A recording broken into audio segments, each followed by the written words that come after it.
If it's knowledge you seek, we've tons of...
What could be wrong with Torgor?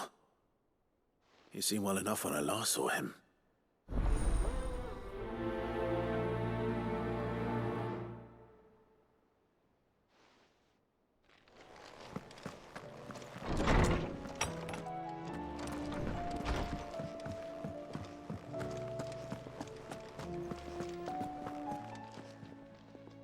I got your note. You think something's wrong with Torgor? So you can read. Congratulations. But I didn't say I were wrong with him. I said something weren't right. He's not been eating me treats. He used to love cracking the bones from Molly's boiled brown, but now he won't so much as look at them. Didn't like him. Which is why I'm of a mind that his mind's on something else. You've not been working him too hard, have you? No harder than usual. Is that it, boy? Do you need a rest? What was it you said he was? A frost wolf? That's what the lawsman seems to think. Then maybe this all has something to do with whatever it is that's woken inside him. I suppose things have been different since Rosalith. Perhaps Hippocrates knows something. Instead of everything, you mean? Perhaps.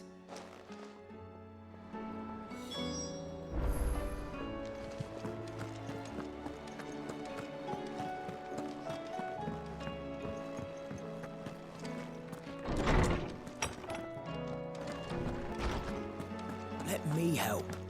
I know my letters. Lawsman, I need to ask you about Torgor. Something's not right with him. He isn't ill, is he? I don't think so. But according to Lady Karen, he seems to have lost his appetite, which is certainly a new development. She says he's hardly been touching his bones of late, and she believes it may have something to do with what happened at Rosalith Castle. I rather think she might be right, though not about his appetite. All canids are instinctively inclined to crack open bones for the rich marrow that resides within, and I see no reason why a frost wolf should be any different. Accordingly, I suspect it is not a lack of appetite that afflicts Torgor, but a surfeit of it. If we assume that his newfound magics require additional nourishment to sustain, it may well be that the bones Lady Karen is accustomed to providing are no longer sufficient. Frost wolves, after all, habitually prey upon far larger animals, whose bones may yield altogether different nutrients. As to where one might find a suitable substitute, some antelopes that graze the meadows of eastern Rosaria have been known to grow to a size more than double that of their lesser cousins. I don't recall ever seeing any that large. And little wonder. The oldest and largest such creatures rarely leave the safety of the highlands for fear of predators. The last elder antelope sighting I recall hearing about took place near Cressida, and that was long before the village was abandoned. Even so, it seems like a good place to start. Good hunting, Clive. Well, it's certainly quiet. If I were a giant antelope, you'd see my just in place.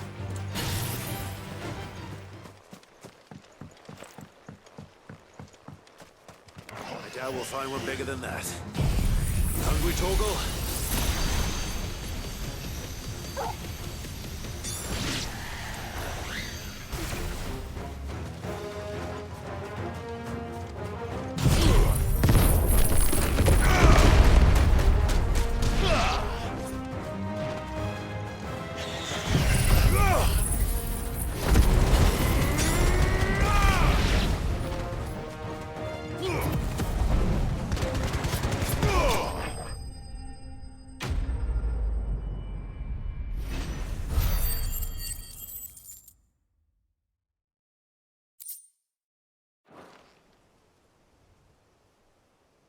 Now,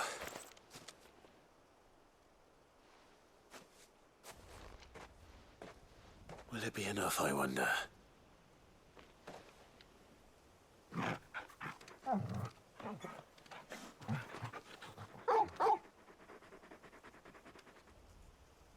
I say that answers my question, which means we owe the lawsman our thanks.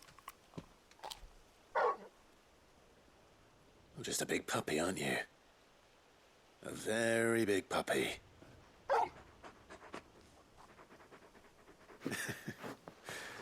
You do know you can take that with you, Torgal. Lady Karen will be relieved to hear you've got your appetite back. Come on, boy.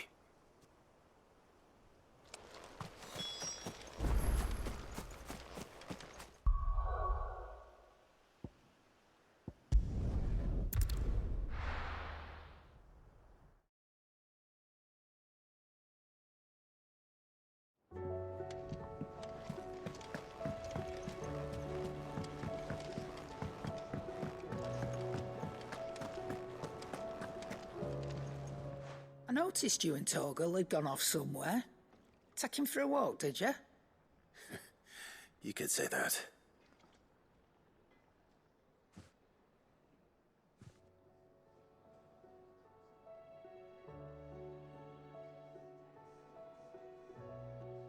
So, Molly's leftovers weren't good enough, eh? That'll teach me for treating you like you're still a pup. All right, no need to shout. Now we know what you're after, I can see about getting some in. Speaking of which, I brought one for later. Can I leave it with you?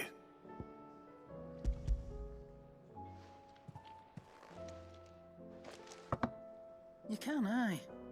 I'm nice like that. In return, you can thank Tomes for me. The bloody know-it-all. I was just on my way to see him.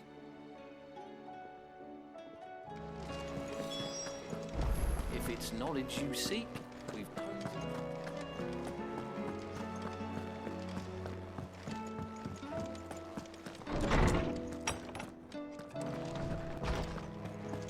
Let me help. I know my letters. Ah, Clive. Were you able to locate your quarry? We were indeed, lawsman. You pointed us in exactly the right direction.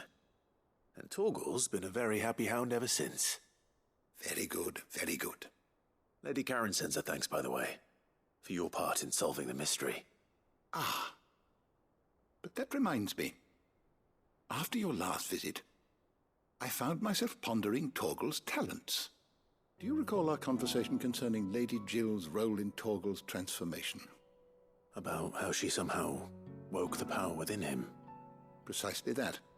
A reasonable conclusion, I thought, but one which raised certain questions in my mind. You see, the Fenrir of legend served Shiva and Shiva alone, and while the powers attributed to him are certainly impressive, the records imply they are somewhat different in nature to those you described Torgal as having used. What are you suggesting? That Torgal may be the beneficiary of more than one icon's power. Consider that in addition to Lady Jill, he has served as a loyal companion to you, your brother, and even the late Cid. In short, the icons hitherto near at hand, or should I say at paw, have been diverse and plenty, and that number has only grown as the realm's dominance have fallen to your sword. One can but speculate as to how all of this has affected Torgal. He has seemed more fierce of late. And if I am not mistaken, he will grow fiercer still. We are fortunate indeed to be able to count him amongst our allies and not our adversaries. Oh, he's more than an ally. He's a friend.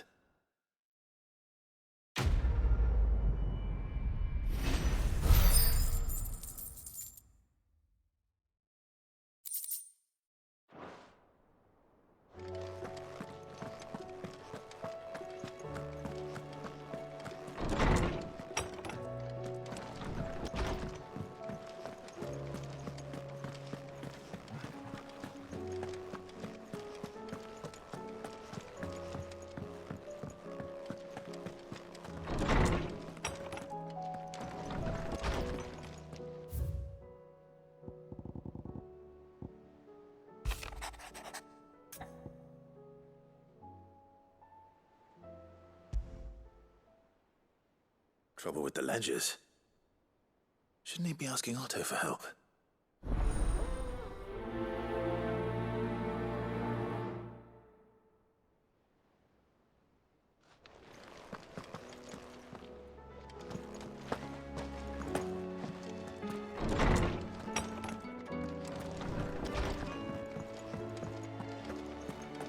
If it's knowledge you seek,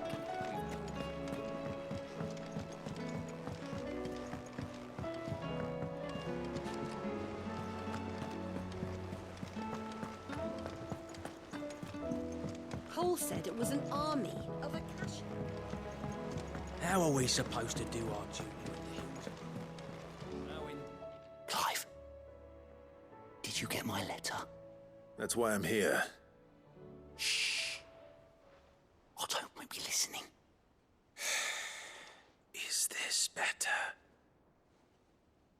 A little.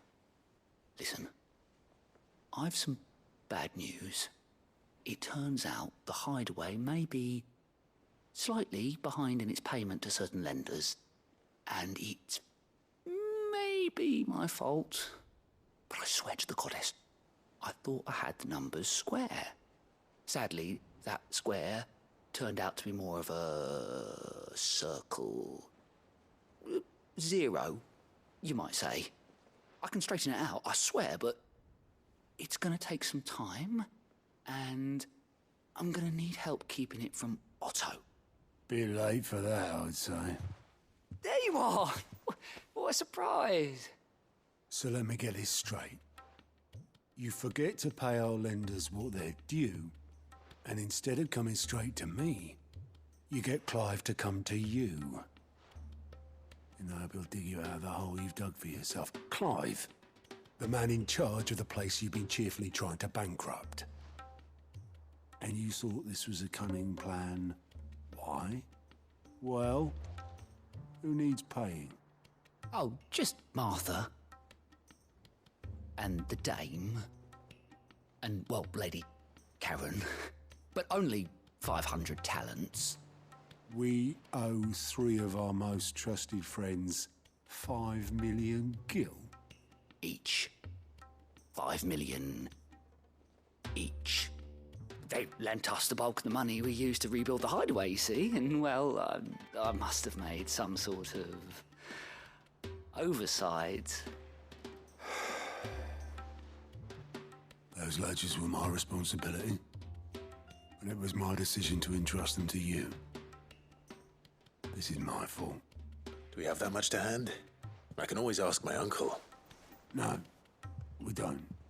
And no, you won't. We've lightened Lord Rosfield's purse enough. After the king's ransom we had off him, he deserves better than to see our begging bowl. Besides, we'll need to learn to stand on our own if we're gonna make this work. All right. But that doesn't mean you have to shoulder the burden yourself. Is there anything I can do to help? There might be. How'd you fancy taking these to Martha and the dame? Rocks. Rocks, he says. Worth 1,000 talents apiece, these are. A little something Sid and I set aside for when times got lean. And I reckon 15 million in overdue debt probably qualifies. I just hope our associates' eyes are a bit more discerning than yours. I'm sure there will be. Should be me making the rounds, really. But you know how it is with this place. Orders to bark, arses to wipe and all that. I know. Which is why I don't mind going in your place. Go. Do you know why I only gave Master Clive here 2 star rubies? Because you'd rather Lady Karen killed me. Because I'd rather Lady Karen killed you. Yes. Well, I suppose this is goodbye then. Don't worry. I'm sure Karen will understand. Really? Do you think so? No, I don't.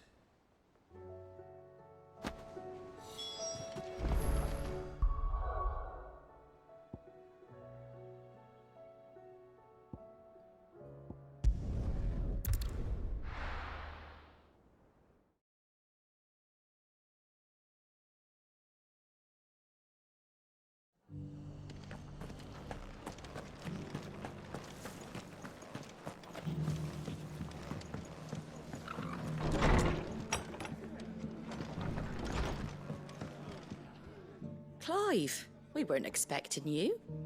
I wasn't expecting to be here, but it seems we still owe you a considerable amount of coin for your help with our rebuilding efforts. And though I doubt it's what you were expecting, we were hoping you'd take this as payment.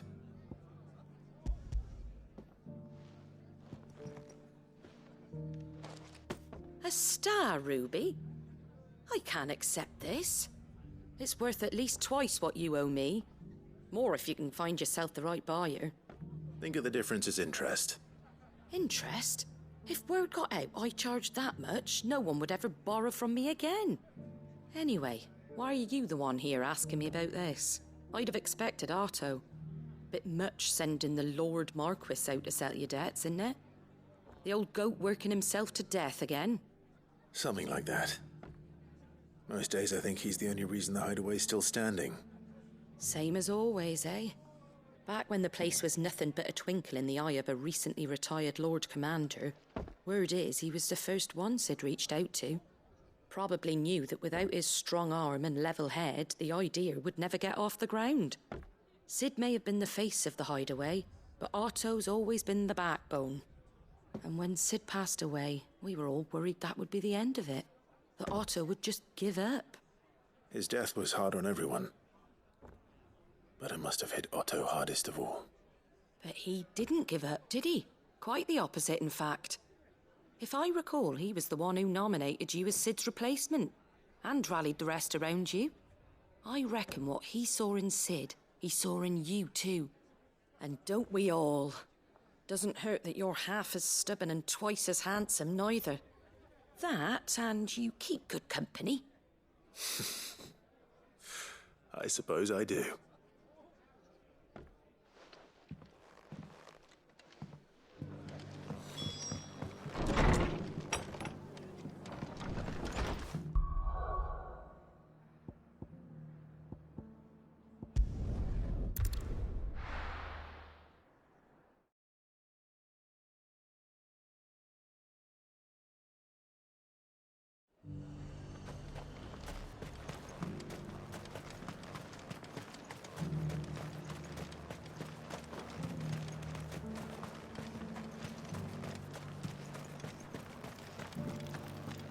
There were ghosts at the gate, not days.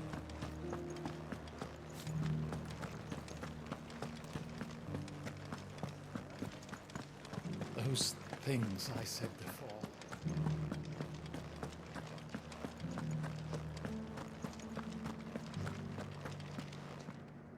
Milady, I come bearing gifts. Gifts? Whatever is the occasion.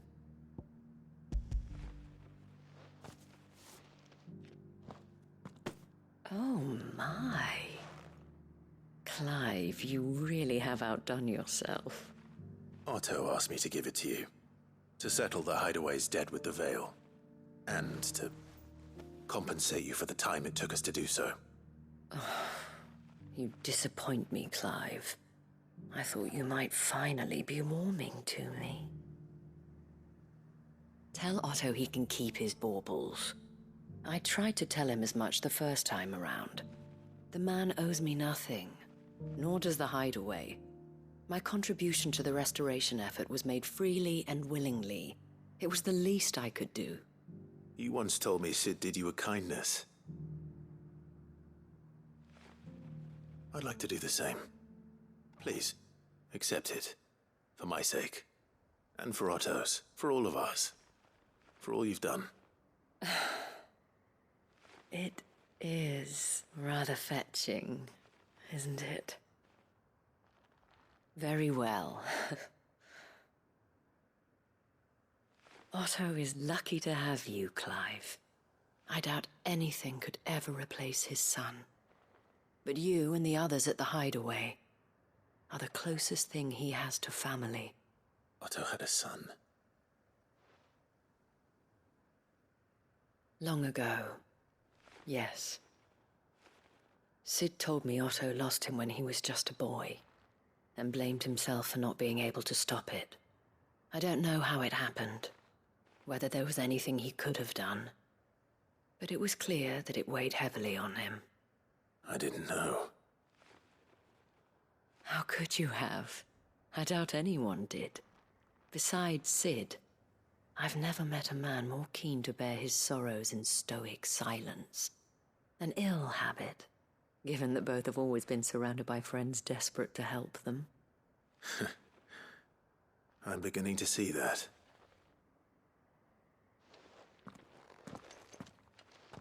Go will want to know the stones were delivered. If he's still with us.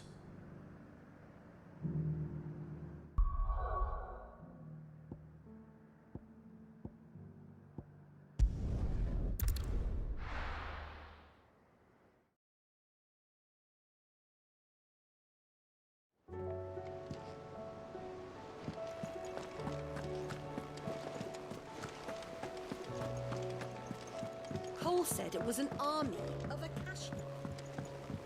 How are we supposed to do our duty when the hills are crumbling? Oh, indeed. Goat. Still alive, I see. So Lady Karen accepted the ruby. Ah, about that. I tried my best, but she was just too stubborn to take it. She threw it right back in my face, in fact, and told me I could stick my stupid stone where the sun don't shine. Karen refused payment. I hope it wasn't something I said. I'm sure you were as tactful as ever. Let me see what I can do. Oh, wonderful. I hope you have better luck than I did.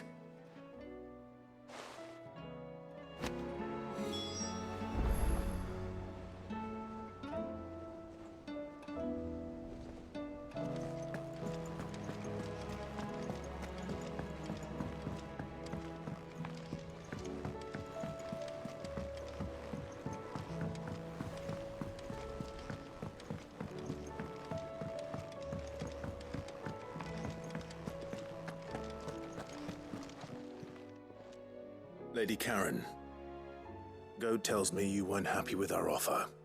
Would you prefer the debt was repaid in coin? What debt? I don't recall lending any of you lot me hard-earned gil. I may have tossed a talent or two in the hideaway's coffers, but those were donations, and you can hardly call it charity if you go asking for it back. Of course not. But one good turn deserves another. And our circumstances have changed. Surely you wouldn't shun the gratitude of a pauper who happened to have become a prince. Oh, so you're a prince now, are you? Fine. But I'm selling it and taking what I'm owed, then you're getting the rest whether you like it or not.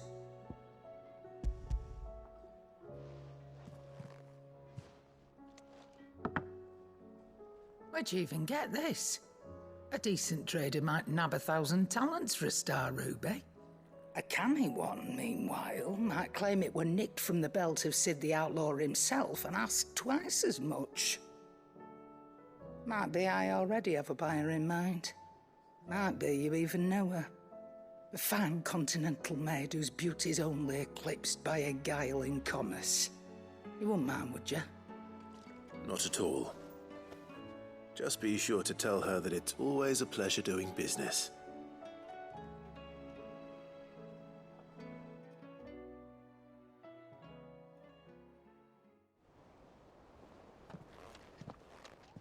I hear you ended up delivering all 3 stones. Thanks to this lump. I sometimes wonder what I pay you for. Speaking of which, I still haven't been paid last month's wages. Oh, so you remember what's owed to you then? Get your ass behind that disc of yours and don't get up before those ledgers are square. Right away.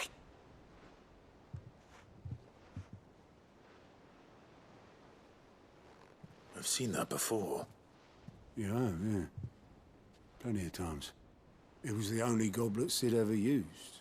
Either out of habit, or because the filthy sod couldn't be bothered to find a clean one. I knew so little about him. Like most people. Martha and the Dame both seem to have fond memories of him. Huh. I bet they do. How long did you know Sid before he... Before he died? 20 summers, give or take. Back in the day, I was a purser on a trade ship, which is where I met him. He bought passage to... oh, forget where. And having nothing better to do on the long nights, we set up drinking island rum till the morning bell dragged me back to my duties. Quit my post not long after that, on account of making a fine maiden's belly fat. But me and Sid stayed close, promising we'd one day sail the seas again. That was before fate stepped in and said she was having none of it. The magic woke inside my son soon after his first name day, and there was no hiding his knack. Couldn't you and your family have... My family were the ones who summoned the constable, wanted the monster taken away. I couldn't turn my back on him, forget what I felt, and I couldn't for the life of me understand how they could. Luckily, Sid was of the same mind as me. It was him who stood beside me when all I wanted was to tear the whole world down. Him who cried for me when I had no tears left of my own. Him who swore he'd do everything he could to stop it from happening again. And he was true to his word, too. Left the Royal Army once and for all. His ranks, his ribbons, gone. Just like that. Threw away everything he had. All to right a wrong that no one else had the courage to face. I knew then I'd follow that man to the ends of the earth.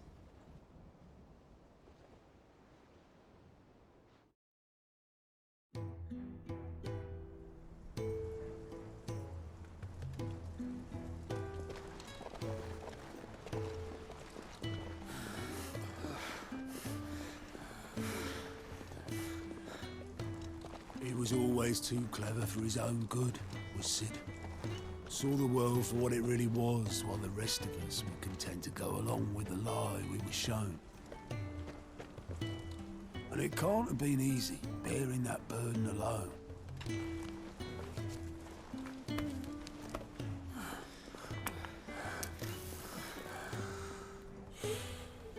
But he didn't let it stop him. He never lost faith in what he believed was right. And that gave us faith in him. Faith he'd steer us true. So I swore to myself that I'd always be right behind him, ready to catch the stubborn sod if ever he should fall.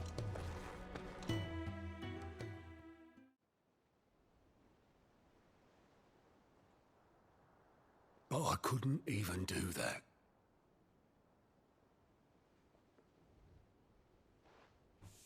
Ignore me. Just the ramblings of a tired old man. Leave that lot. I'll tidy it up in a bit.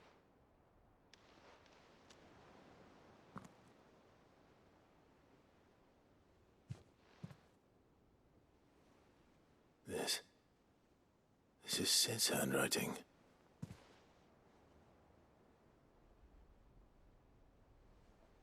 Dear Otto.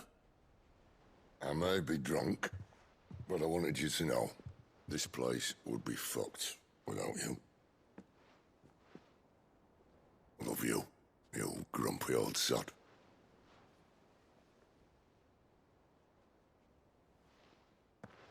This note. What about it? Sid was right. Without you, we'd all be lost.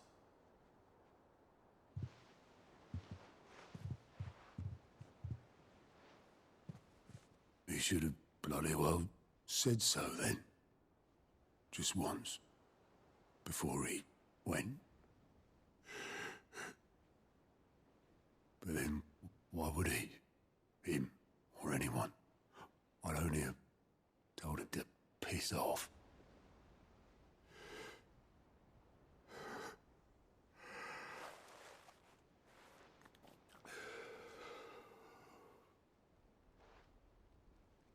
You're wrong, though.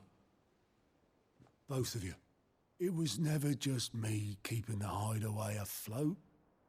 It was all of us. I just shoved people in the right direction. I barely seem to be able to do that anymore.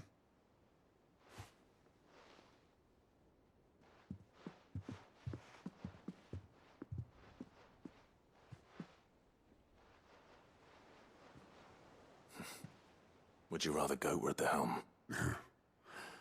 Well, maybe I've got a few more years left in me.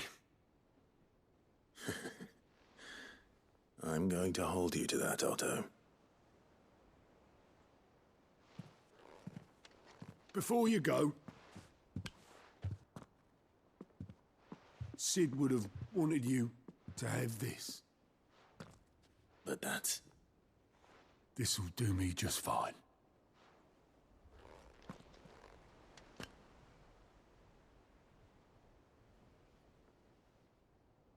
Thanks for the ray of sunshine. I'll see if I can't pay you back. Already have.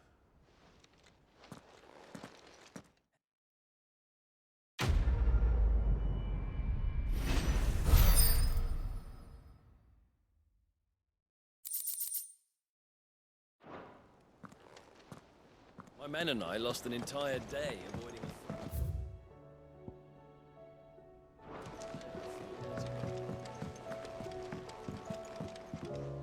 What will it be today?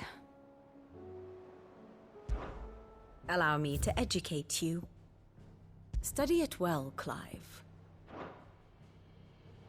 Very good.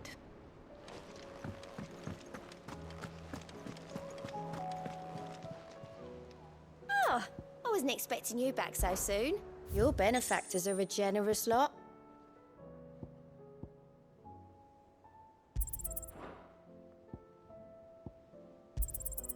All yours.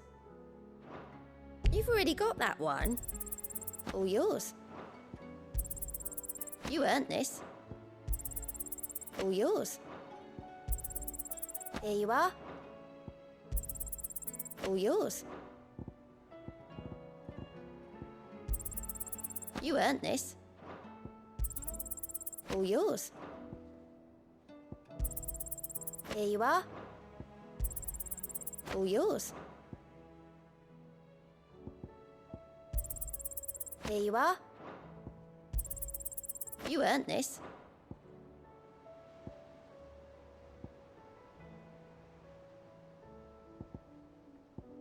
Best of luck out there, Sid.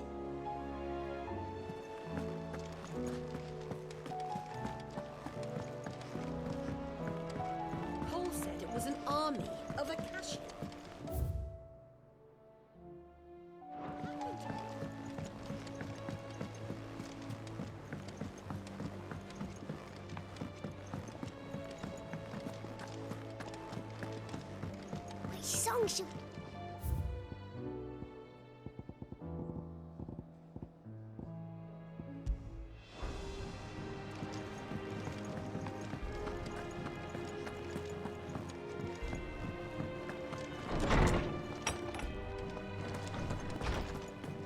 Let me help. I know my letters. Most of them, anyway. I was wondering when next you'd visit. I don't believe you've read this particular chapter before.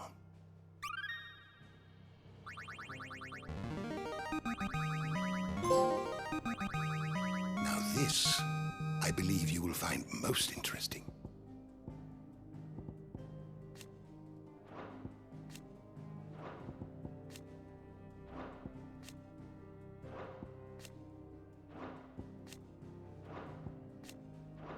You wish to study the tomes?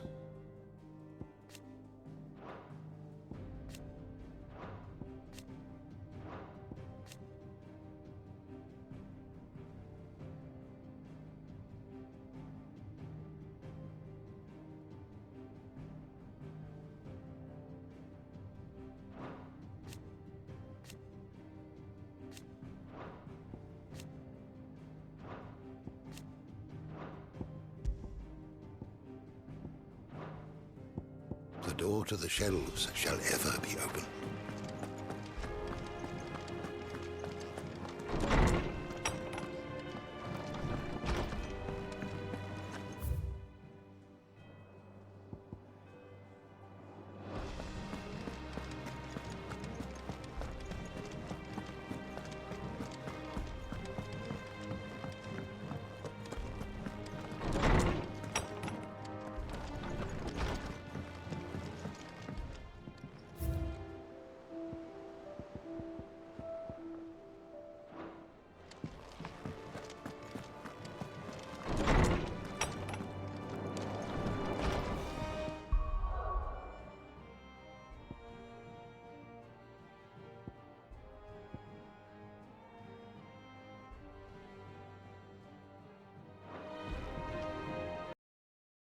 How are we supposed to do our duty when the hills are crawling with a kashik and the valleys are full of ether?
Cole said it was an army of Akashic. What will happen to Mid and the others?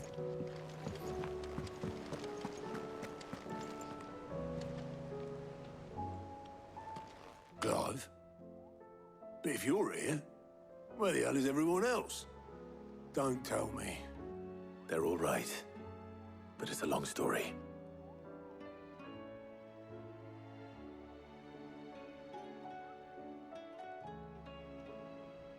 You lot don't do things by halves, do you? Well, at least everyone's still breathing. Now, as for these writings, I'm sorry to say, Clive, but if you had those, you'd be... Sitting under a pile of rubble, I know. But we were able to save a few bits and pieces from the ruins, most of which ended up being used to build this place. The more personal items we gave to the next of kin. In the case of Sid's things, that would have been mid. Then I'll check the workshop.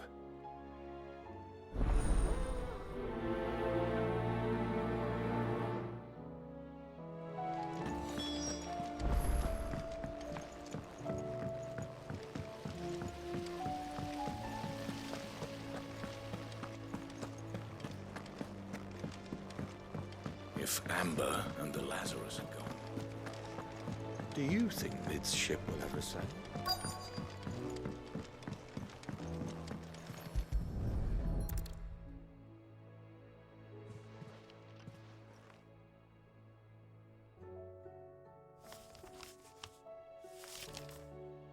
This looks like it's from Sid's old diary.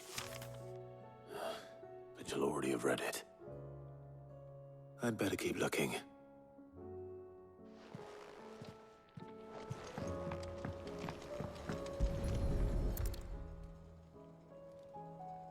What do we have here? Oh. Sid's pipes. Something tells me Mid won't be needing these.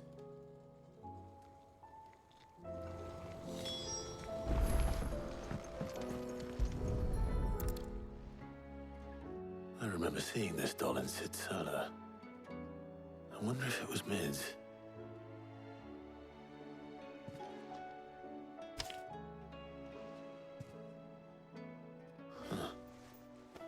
What's this tucked inside it?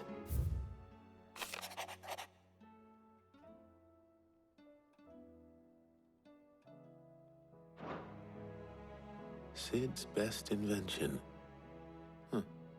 That sounds promising.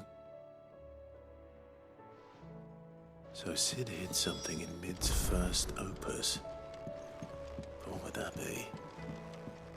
Perhaps Otto might know.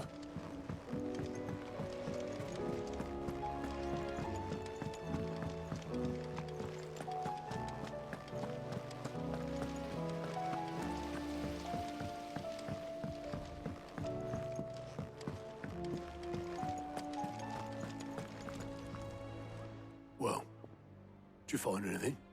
Possibly. You wouldn't happen to know what Mid's first opus was? Opus? That girl's as tone deaf as a banshee. Unless you mean the orchestrion. She couldn't have been more than, what, 11, 12 when she cobbled that thing together? It surprised us all. Not least her dad. You should have seen how proud he was of the little scamp. What's that battered old box have to do with anything? I think Sid may have hidden something inside it. Wouldn't surprise me. Those two and their bloody treasure hunts. Half the things in the hideaway were hidden one time or another.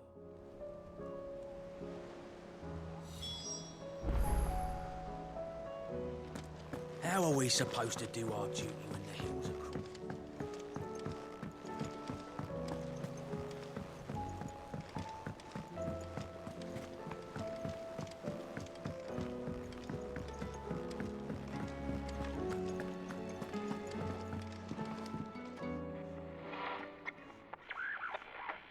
I didn't break it.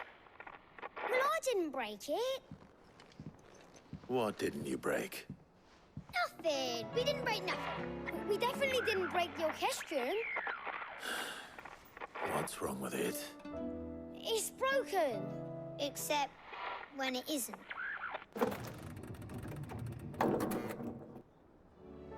See? And you had nothing to do with this? Nope. Nothing. We just wanted to listen to all the songs at once. So we pressed all the buttons. Like this.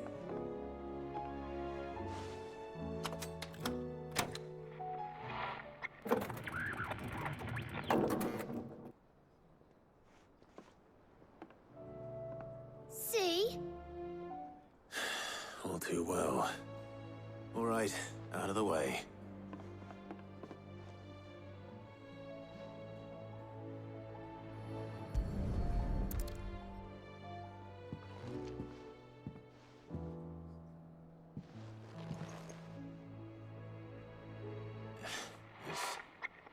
Something caught on one of the gears. Did you break it?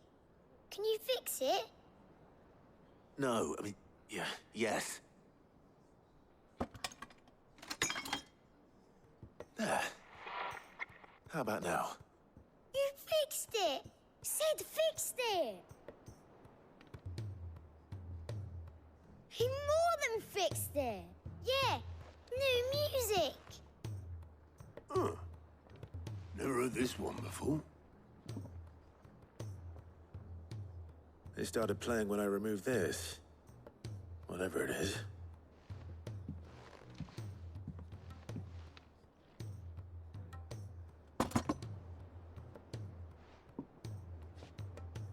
Well, don't look at me.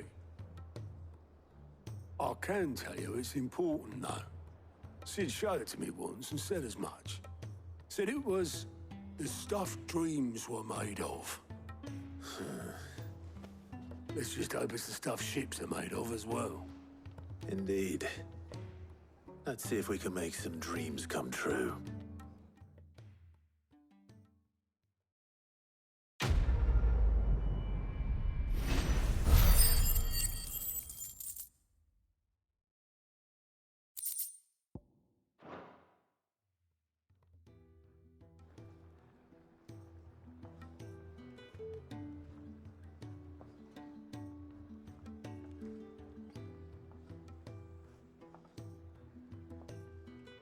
Just the two I was looking for. Aye, aye. Who's a patient? Actually, yes. The Crown Prince just left. Dion left? Unless you've another word for stood up and walked off. Yes, left.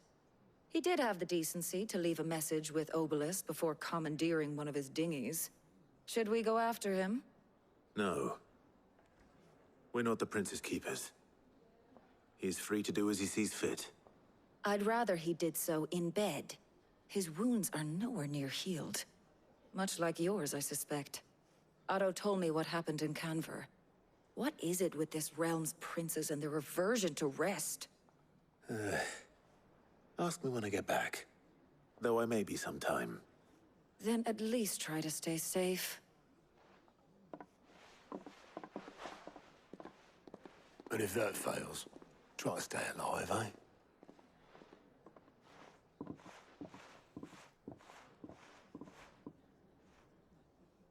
Every moment I waste here, the further the flagship sails. I have to get back.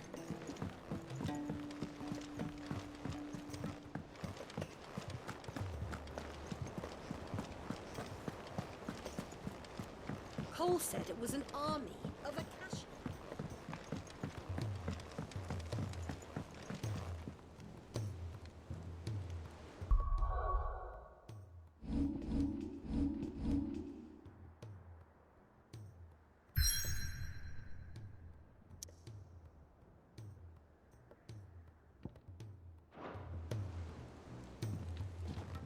All right, Clive. Blackthorn told me you helped him out again. Tough for that. Speaking of which, I'm actually a bit, Worried about him. And you want my advice? afraid so. It's a bit of a funny one, this, but I saved this posh knob while I was out on a mission, and he gave me this flashy ring to say thank you. So, obviously, I show it to Blackthorn, thinking he'll be impressed, only for him to go white as a sheet and quiet as a curl instead. Try as I might, I can't for the life of me work out what could have got him upset like that. And seeing as how Blackthorn opens up when you're around, I thought maybe...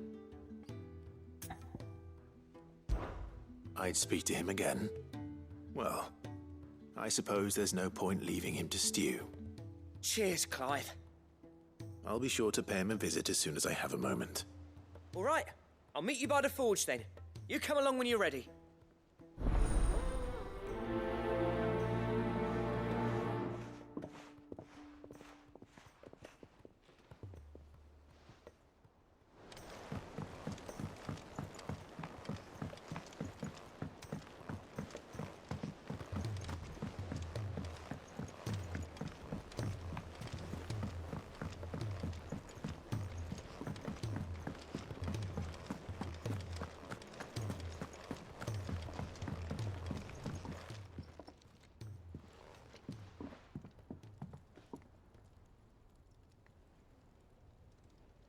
Bloody hell, Clive. Not this again.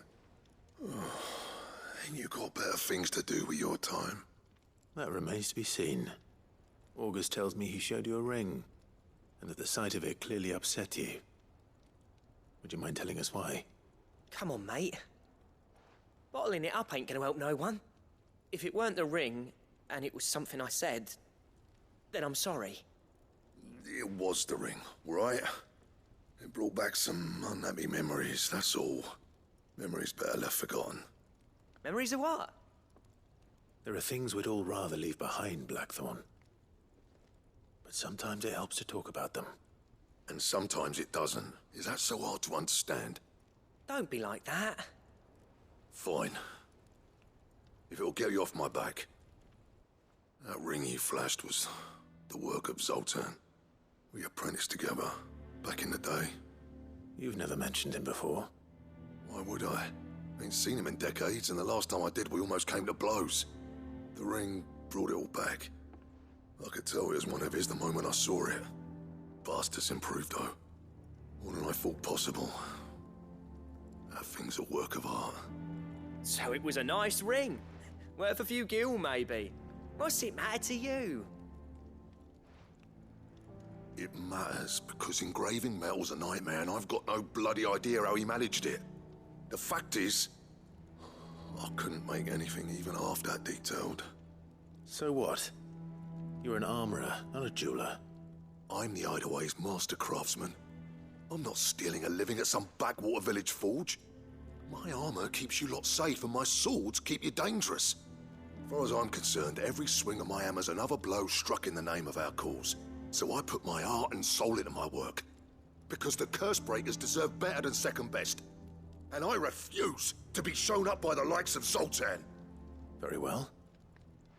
Why don't we go and pay him a visit? Learn his secret. I doubt he'd be too happy to see me. Then just this once. Make peace with being second best.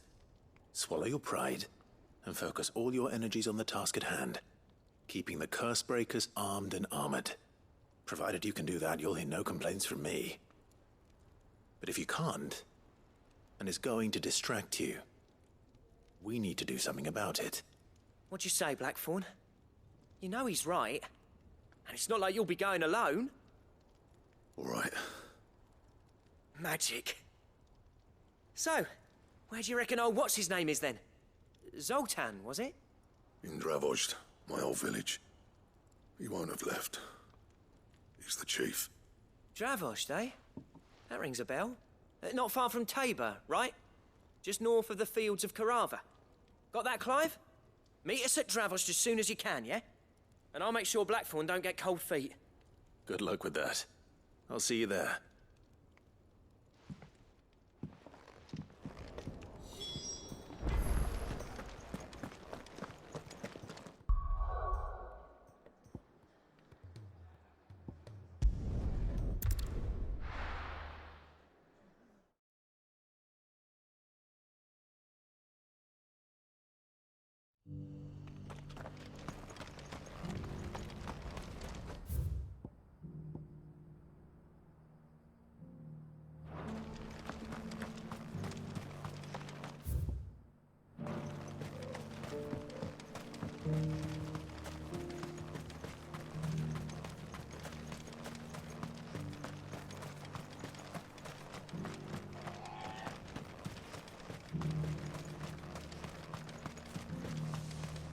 Free cities under sea.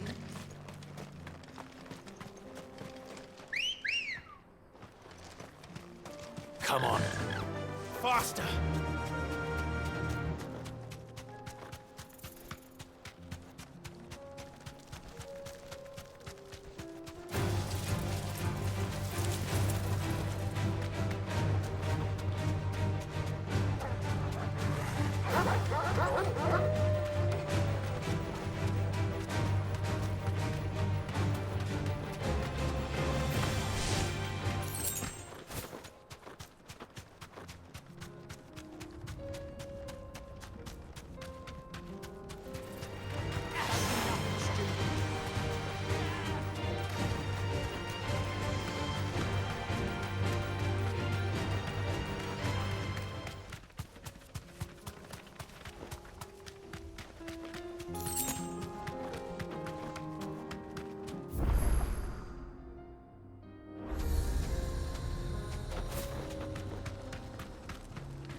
You deserve a rest.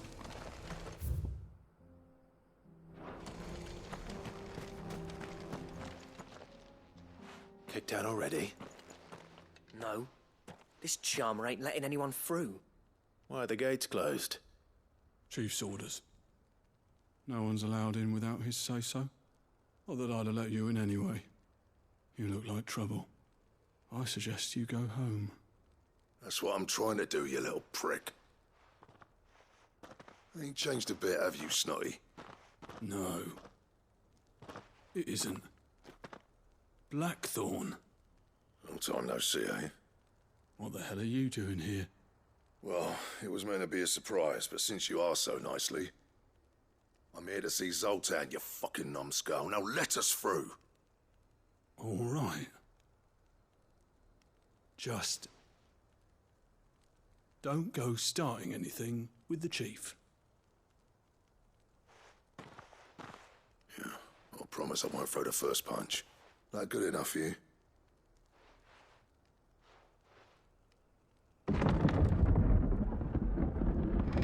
Go on then. Much obliged.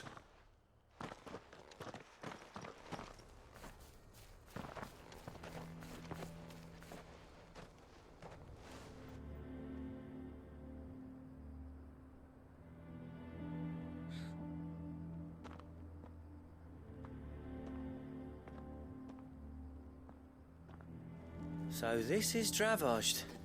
Not much going on, is there? It's a smithing town. When I was a lad, you'd have to shout to be heard over the sound of hammer on anvil.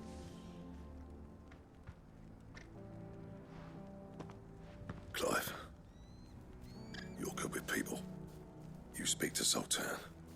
Hey, you ain't backing out now, are you? There's a river of bad blood between me and the chief. But if someone can build me a bridge, then I'll cross it.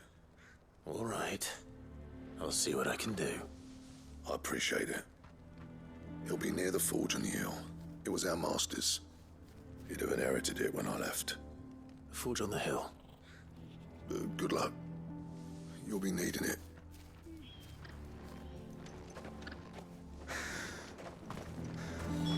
Well, if we can't fire the forges, how are we going to earn our keep? Mama,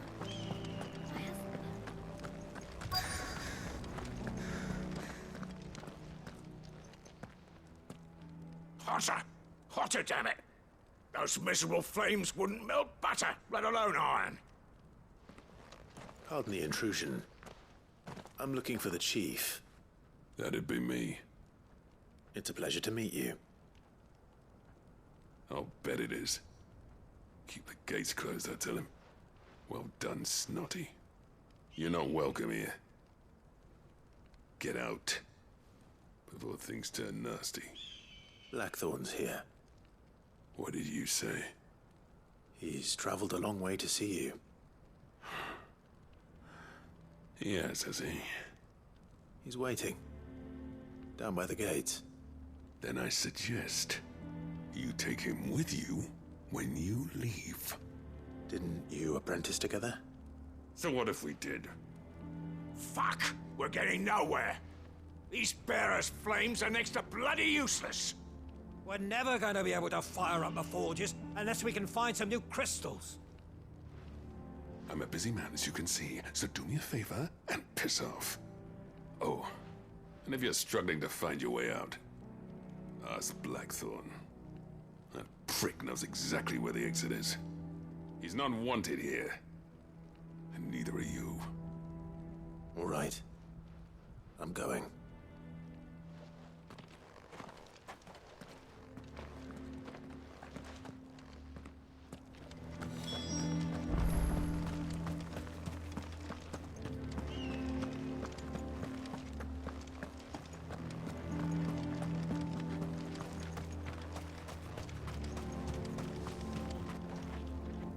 Let me guess. Zoltan told you to piss off.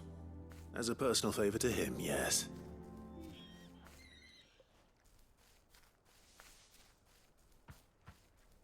Well, at least he didn't beat about the bush. There'll be no talking him round. Not after what I did. Which is what exactly? If we're to help, we need to know. What turned the village against you? I left.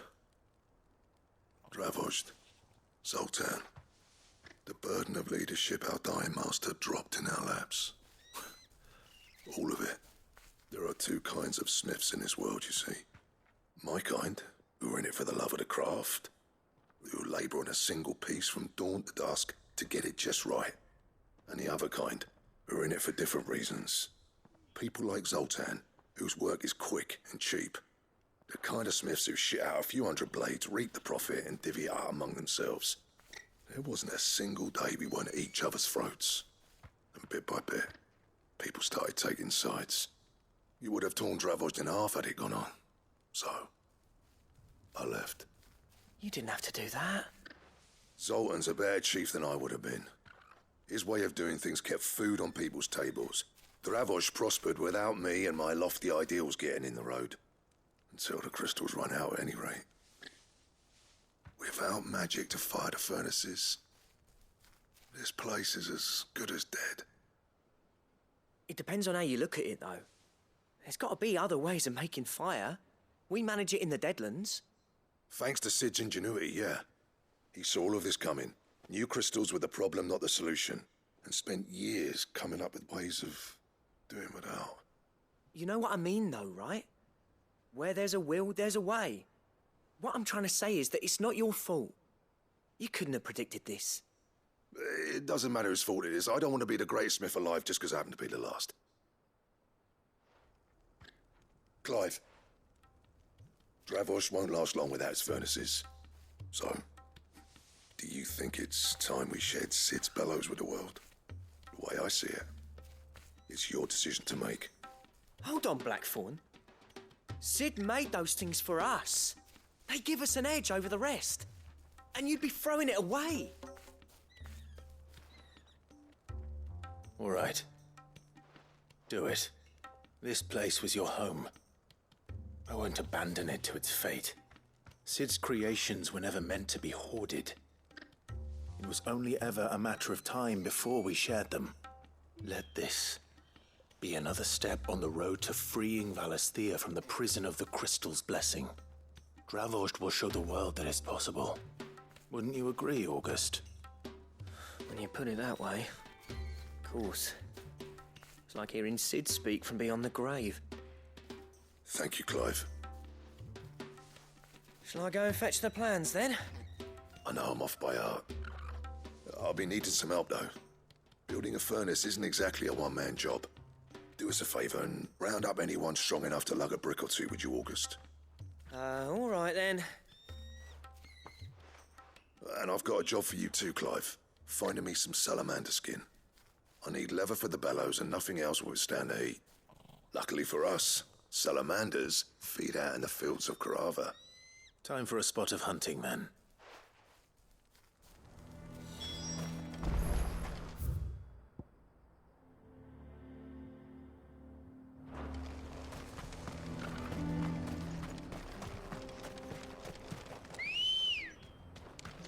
Good girl. Fly, Ambrosia.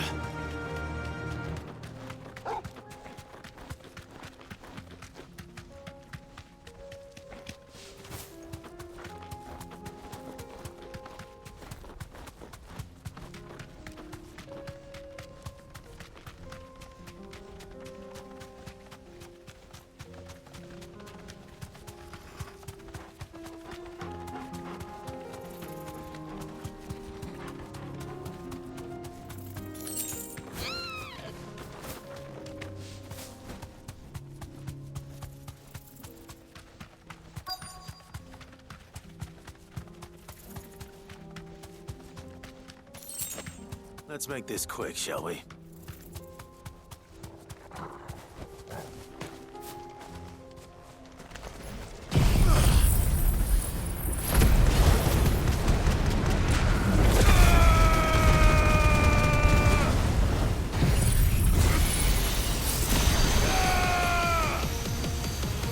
Soil and stone!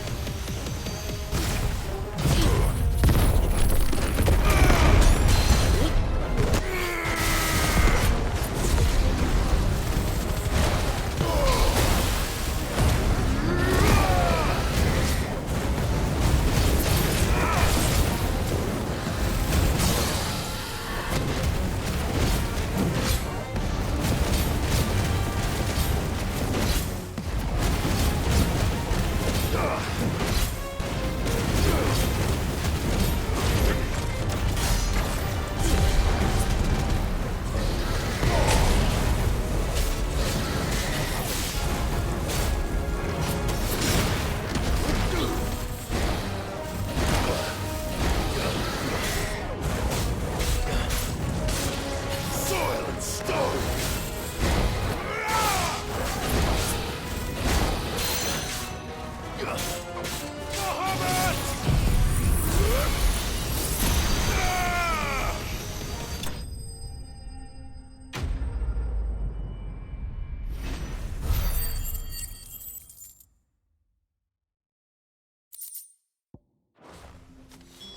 dare say that will be enough for a decent set of bellows.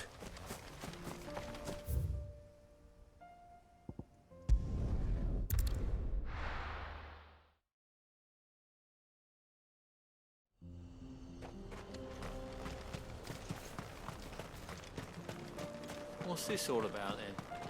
Don't know. Any trouble finding the skin? Nothing I couldn't handle.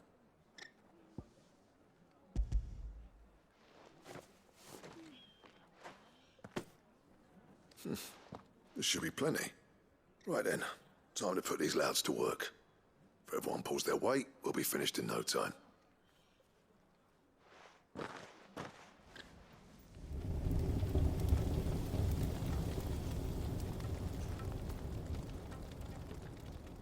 Well, I'll be damned. I honestly didn't think it'd work. But it's hot enough, all right. And without a single crystal in sight. You know what this means, don't you? I do, yeah. Dravost is saved.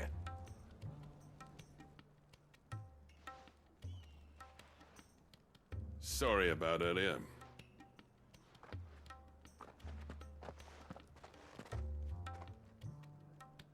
I take back everything I said.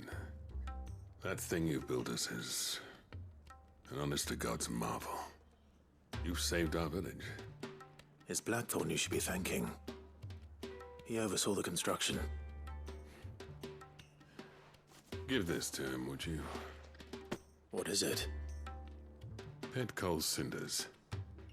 After he left, I spent years trying to eke the most out of our forges.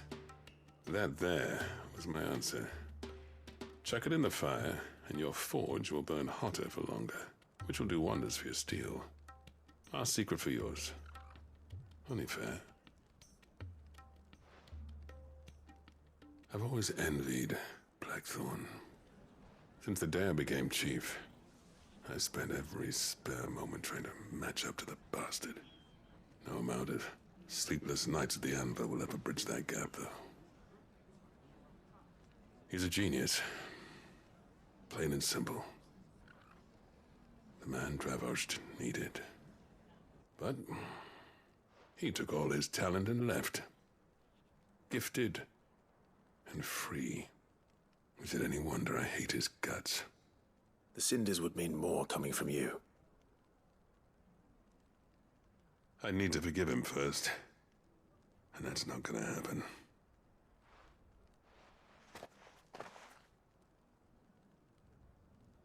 Well, you know what they say. Oriflamme weren't built in a day and all that. These things take time. Especially when they involve two geezers who hold grudges tighter than their hammers. But what matters is, Blackthorn's got that twinkle back in his eye. And I'd call that a job well done. So would I. I reckon he's going to be at it a while yet, though, so why don't you head off without us? I'll see that the old git gets home safe and sound. See that you both do. I'll save the cinders till then. All right. It'll be a nice little surprise for him.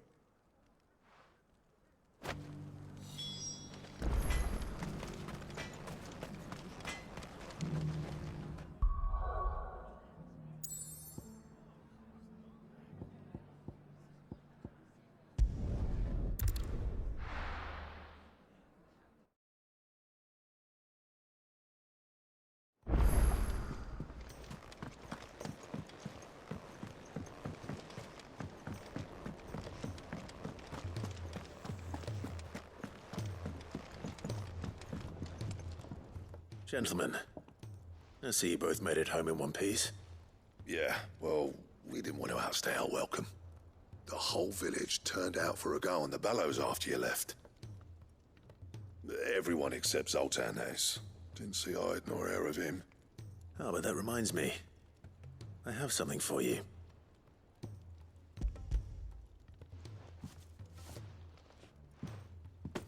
Pico Cinder. How'd you come by this?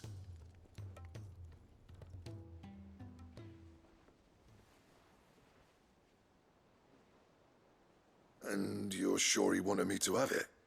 I'm sure. He didn't say so, but I think he wants to forgive you. Huh. Imagine that. Yeah. You know I could never leave this place, don't you? Every time you put on mail, you and the curse breakers are trusting me with your lives. There's no greater honor for a smith than that. I'm not about to go crawling back to Zoltan for forgiveness, but I will make good use of his cinder. And if that helps save even a single life, then he'll have my gratitude. What was it you said he called me? Huh? A genius? And he spent sleepless nights trying to copy me, did he? Sounds like I better get to work. I've got a reputation to uphold. It's good to see you back on form, Blackthorn. I don't know how you pair put up with me sometimes, but I'm grateful all the same. Now, where was I? Oh yeah, about to put Zoltan back in his place.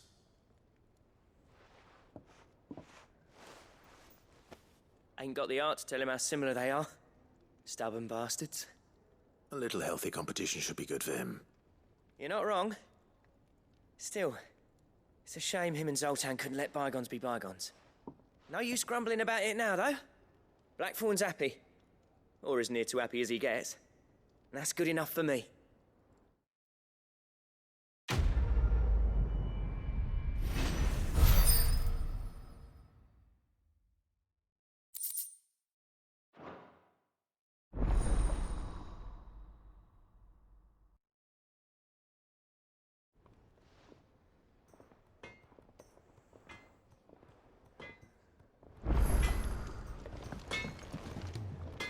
What do I owe the honor? Not saying fortune, do you?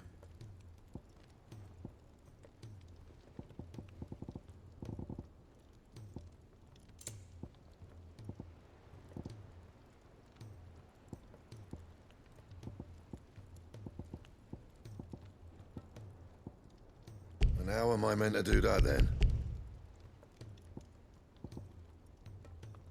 Don't waste my time.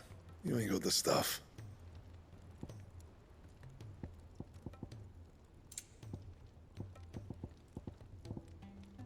And how am I meant to do that then?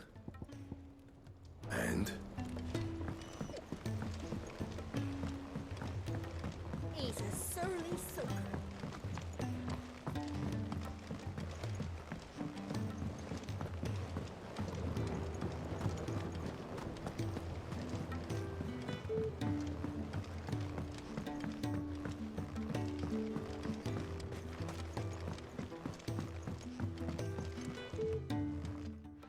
Sid, do you recall the flowers I had you bring back to the yard? Vaguely. Is something wrong? I'm afraid so. I was able to get most of the Morganbeards to take root, but they rarely flower. I fear the soil here does not agree with them. However, I believe I have a solution. I can't wait to hear it. I'm going to marry the Morganbeards with Morbles. I know, but hear me out. Morbles are possessed of a highly choleric temperament. The fire which drives them appears to be maintained by an abundance of nutrient-rich ether drawn from their environs. I believe that by grafting a Morble vine to a Morganbeard, the appendage's wealth of vigor-inducing nutrients might well stimulate the flower to bloom. The endeavor, I assure you, is scientifically sound. I simply need a vine to prove the theory.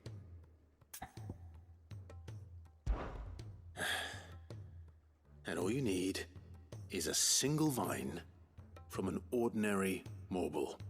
That is correct. A single vine. As for the Morble, I fear ordinary may not suffice. But, as luck would have it, a most extraordinary specimen is rumored to haunt the swamps of Rosaria. Why, a notice concerning this very creature was only recently posted on the hunt board. How timely. Well, I shan't keep you any longer. I know you have much to do, as do I. Now, where did I put my watering can?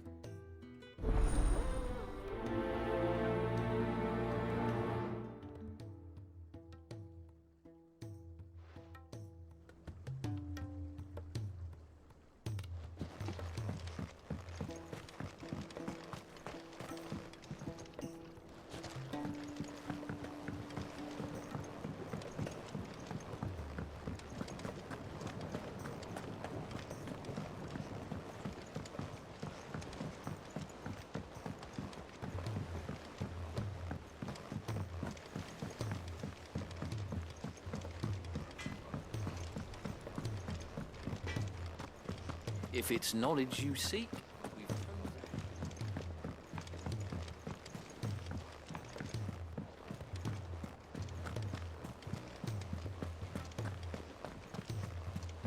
Cole said it was an army of a cash.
Let's go. Faster!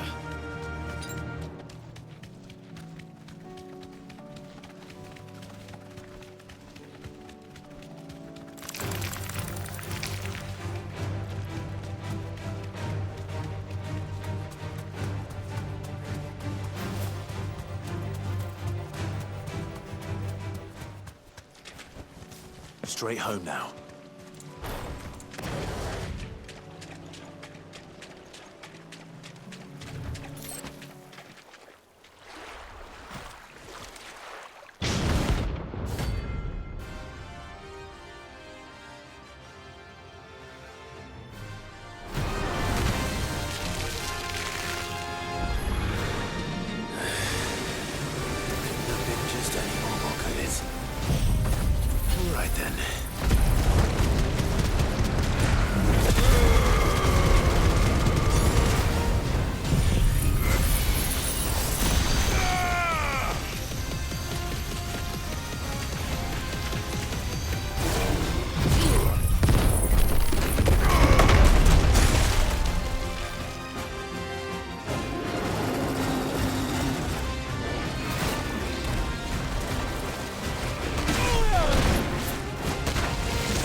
was definitely anything but ordinary.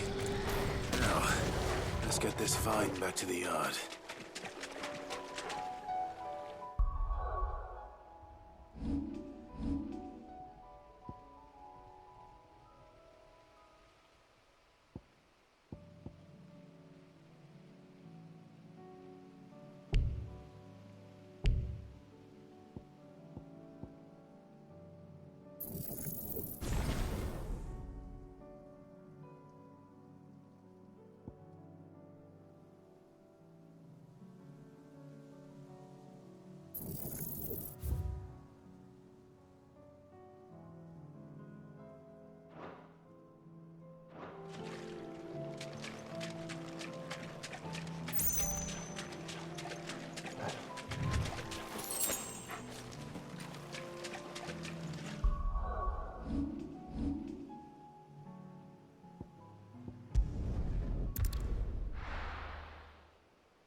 He's a surly super.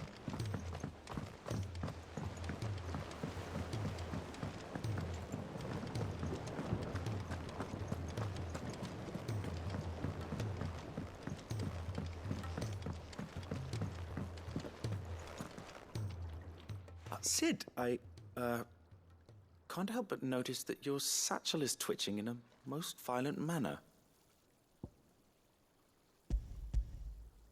Yeah. It's your problem now. What an amazing specimen. The flesh positively throbs with vitality. If I can successfully graft this to the Morganbeards... When I successfully graft this to the Morganbeards, I suspect the results will be immediate. I shall begin at once.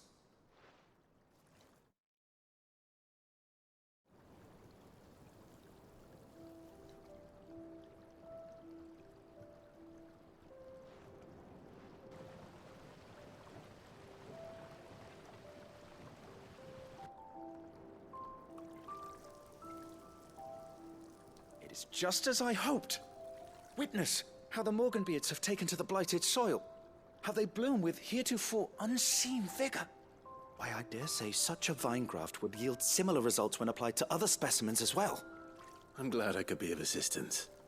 You've not only helped us, Sid, you've saved us. Do you recall the extract with which I provided you before? I took a moment to distill some more, but this time with the petals from the invigorated Morganbeards. And would you believe? Its potency has nearly doubled. You must accept this vial as thanks for your assistance. The rest, I shall give to Taya.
Clive?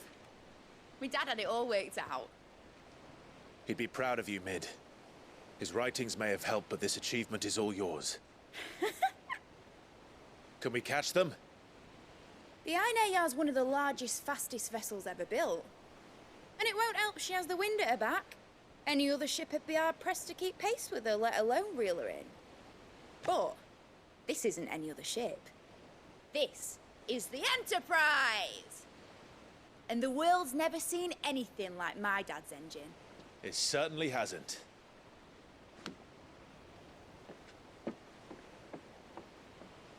Clive, what do you know of Barnabas Tharm? Only what the bards sing.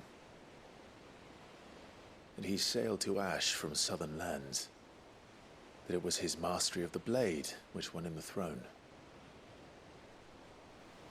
And that his sword, Odin's sword, can sever the very threads of creation. But don't lose any sleep over a last tilt. We'll do what we must to survive. What we must. The light! I thought this cove was meant to be hidden.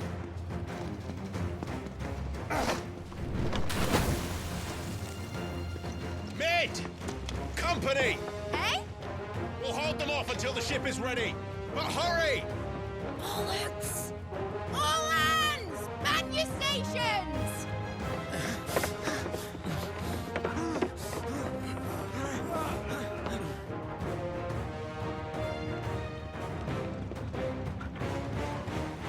Everyone with me?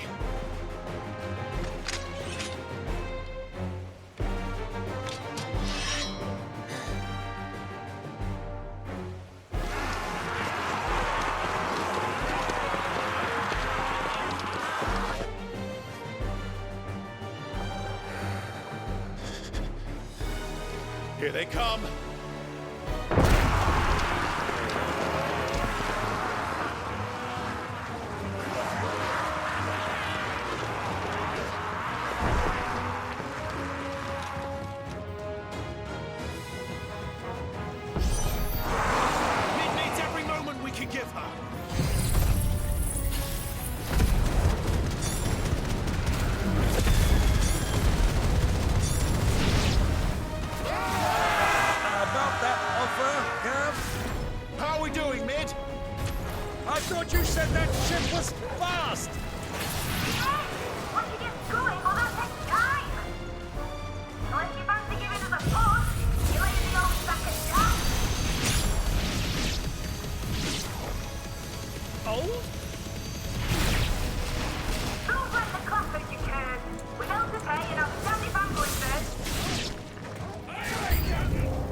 was easy enough.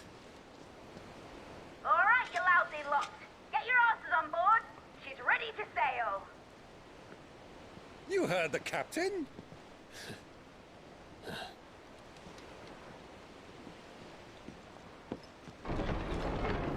Clive?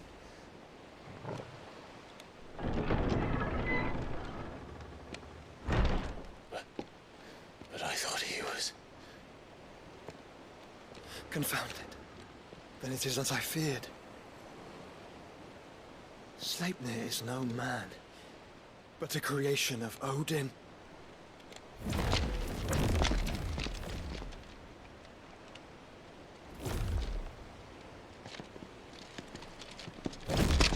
Phoenix's fiery fundament. Have you no normal enemies?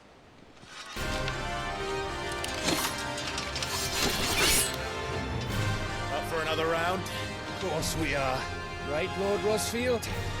My boy, there was a time people called me the Executioner. Or was it my axe? No matter, heads will roll all the same. Mate! New plan! You leave! We follow! Follow? Swimming, are you? Oh, bugger me! Weigh anchor! Engine's dead slow ahead!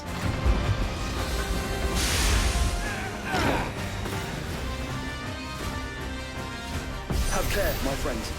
'Tis not blood that runs through an Eddie's veins. These foes will not fall, but they will fall. Like oaks before a woodman's. Good thing I brought one!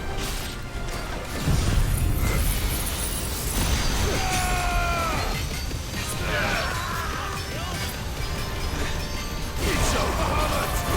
How long are we meant to keep this up? As long as it takes. Unless you have a better idea. We have already killed at least 5 of the bastards. Fuck it. Let's do the lot.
What do you want?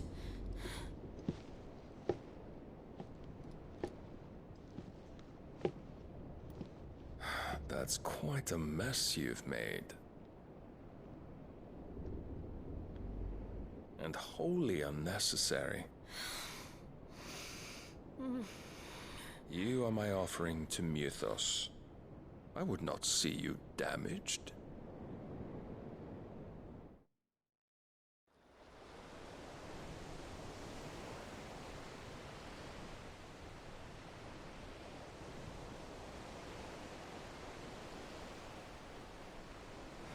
Now back to your stations! Every bell spent treading water puts another league between us and the galleon.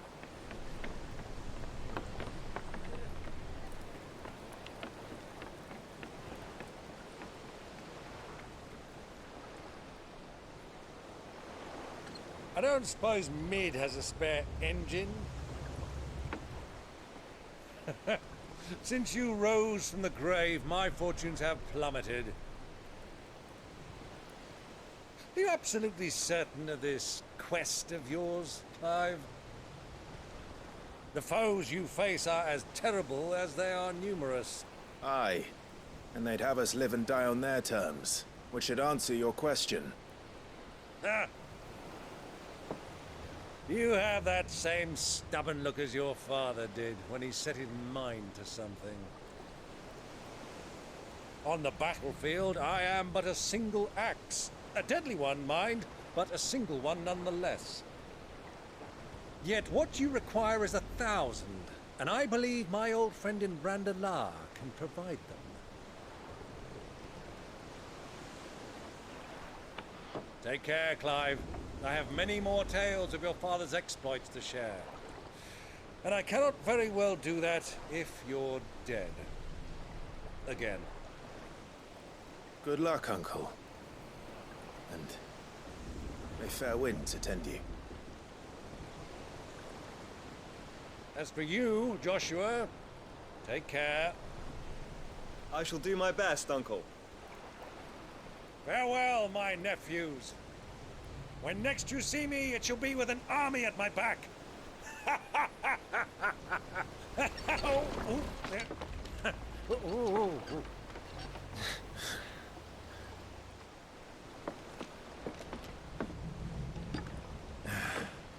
Cheerio!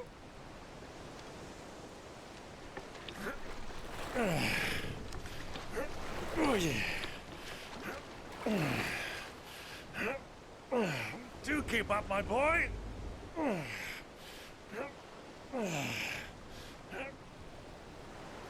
Well, we can't have him showing us up now, can we?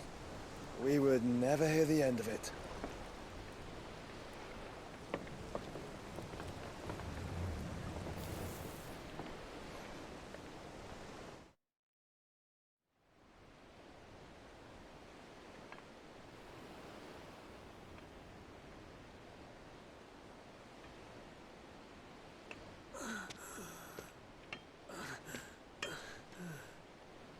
Grieger of mercy.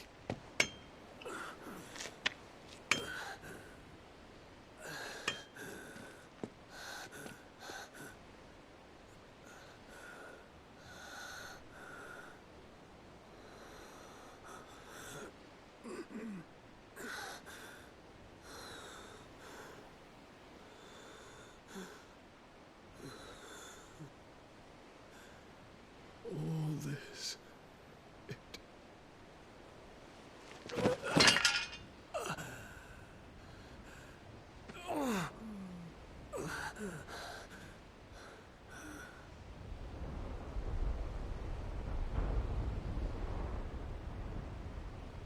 What have I done?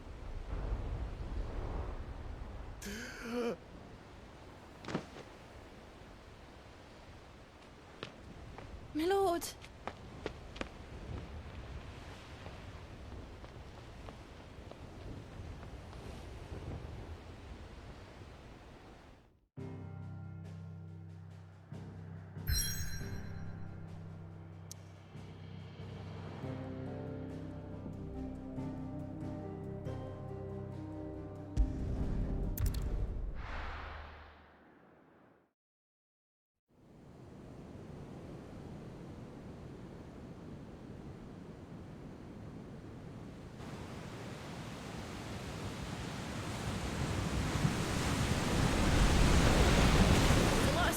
between here and Waloed, but any ship heading north has to round Zemeckis and put through the Narrow.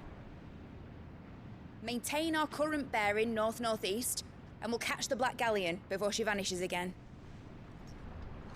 What's to prevent her from circling around Ash from the south? With these winds in those waters, it'd taken forever and a fortnight to reach Stonehere.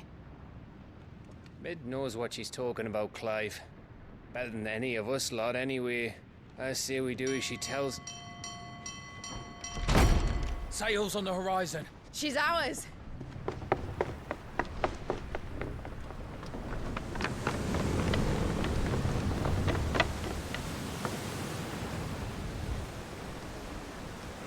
Look alive, boys! Full ahead!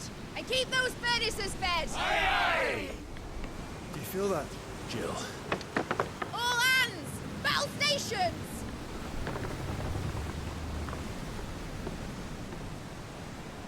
Let's see what this girl can do.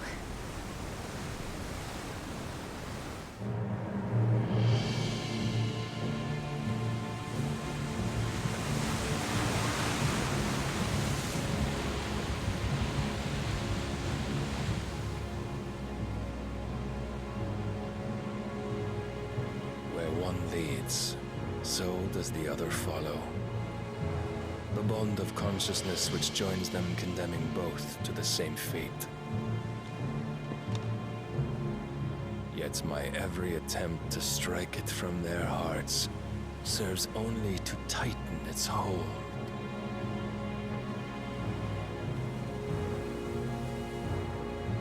Fascinating.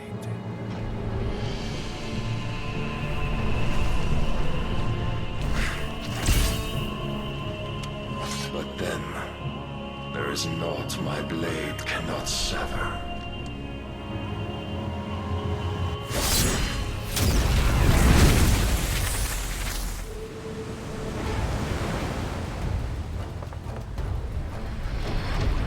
Great Gregor's gas!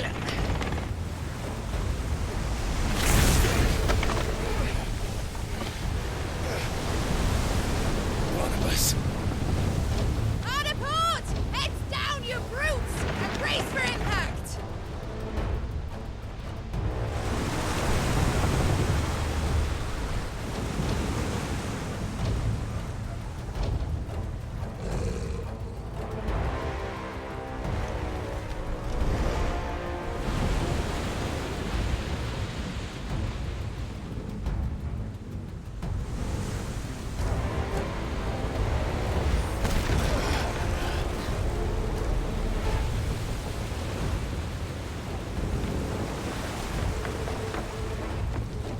It's now or never.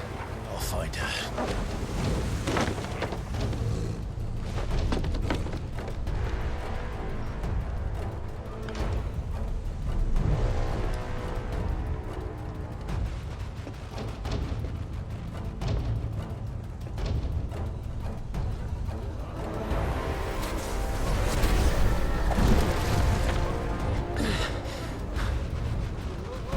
Bloody hell!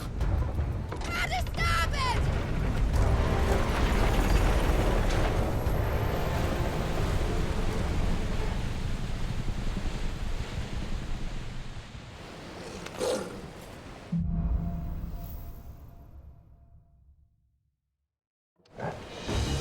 Where did you hide her, Barnabas?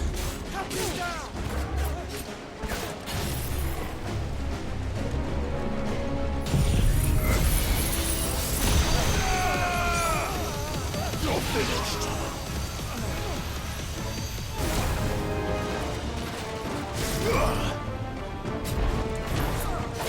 It's over.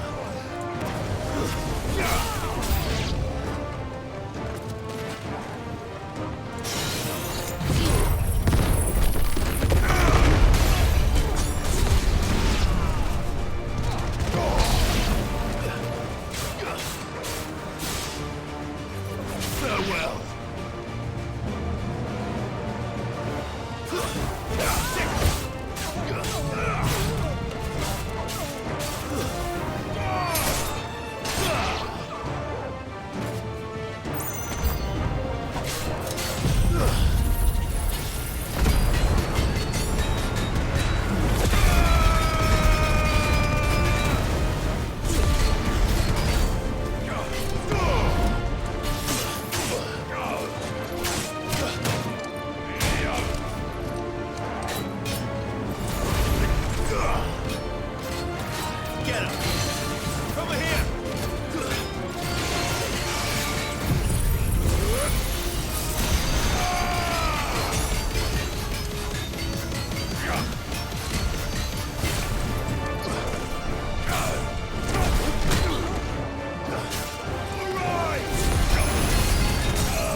Hold on. I'm coming. For both of you. That's the shepherd!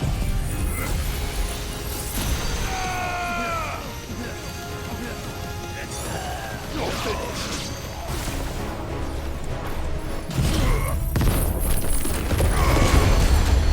It's over.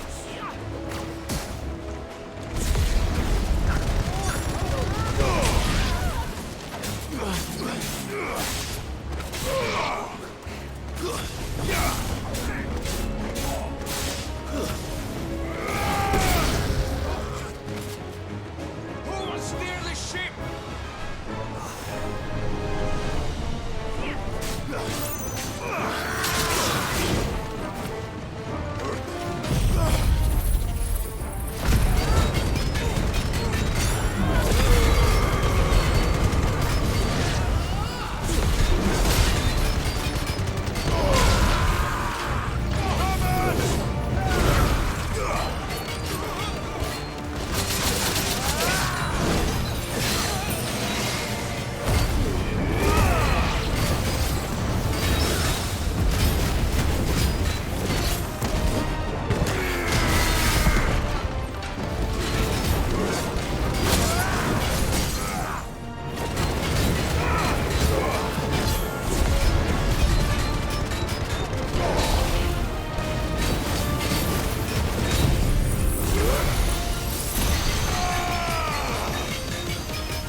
came.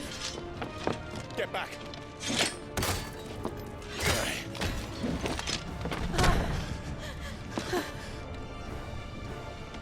Clive, how did you... I'll explain later. Hands.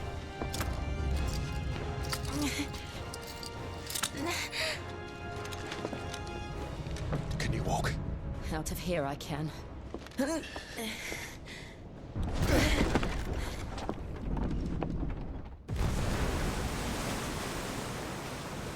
Stand still! Phoenix. Are you not the dominant of fire?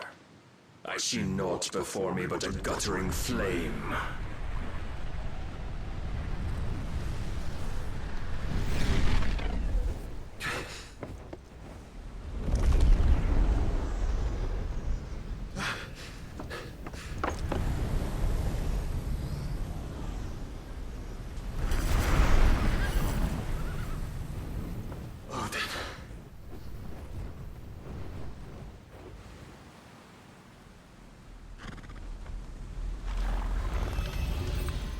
in earnest then.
Can you go on? I think so.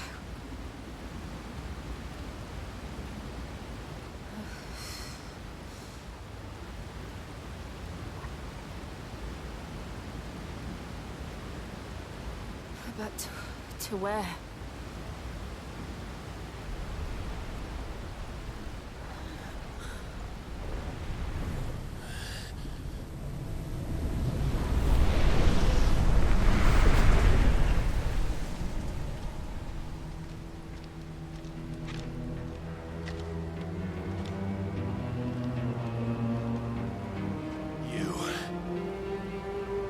What did you do to Joshua?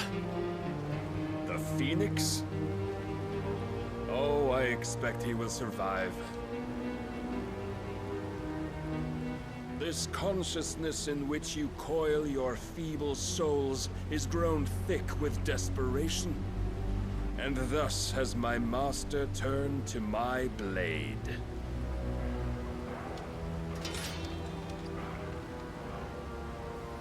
The world will soon be painted in black.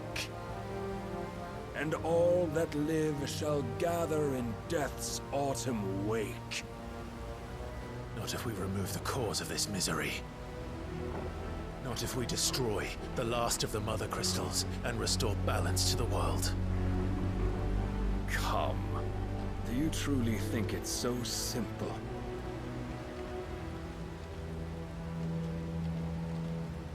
The blight is inevitable. Not even the Almighty might stop its endless march. Your efforts will avail us naught. Naught, that is, but suffering.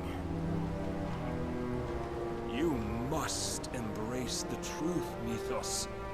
Accept your place with the Lord. Keep it. As long as there's a chance, there's a choice. Ever led astray by your blind resolve.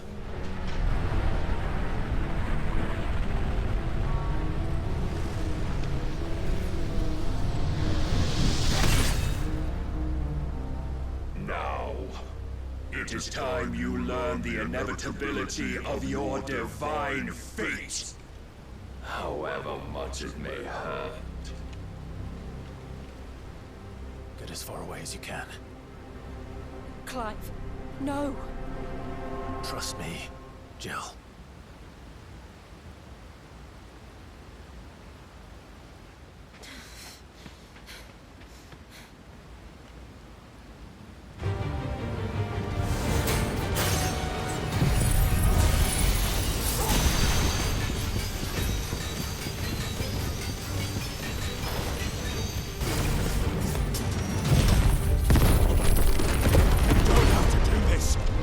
Oh, but we do. only to remind you of your duty. Come.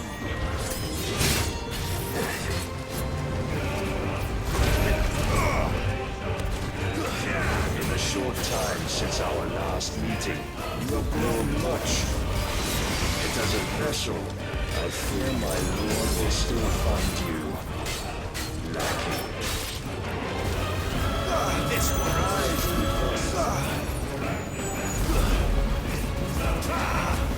Nice try. All this fire and fury, and for what? Stopping the blight. A foolish notion fed to you by a foolish man. How dare you? You know naught of this world nor of our place in it. If our fates were so easily rewritten, we would all be gods.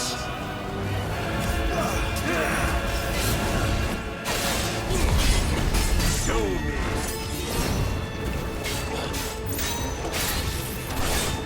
I have seen enough.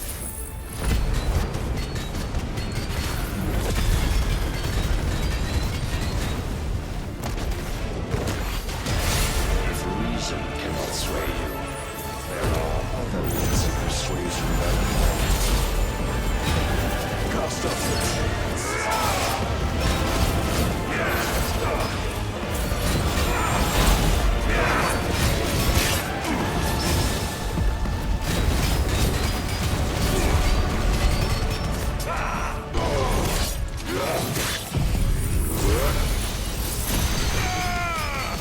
Defend yourself!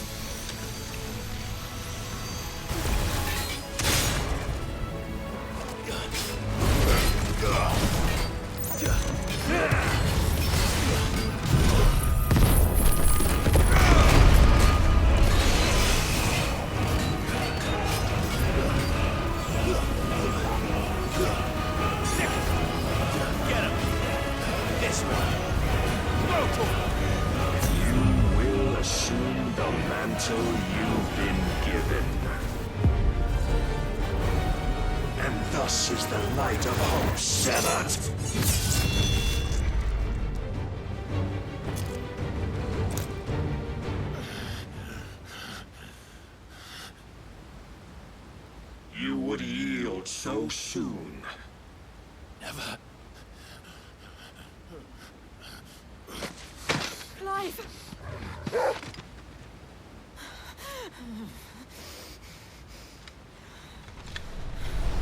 Do you not see?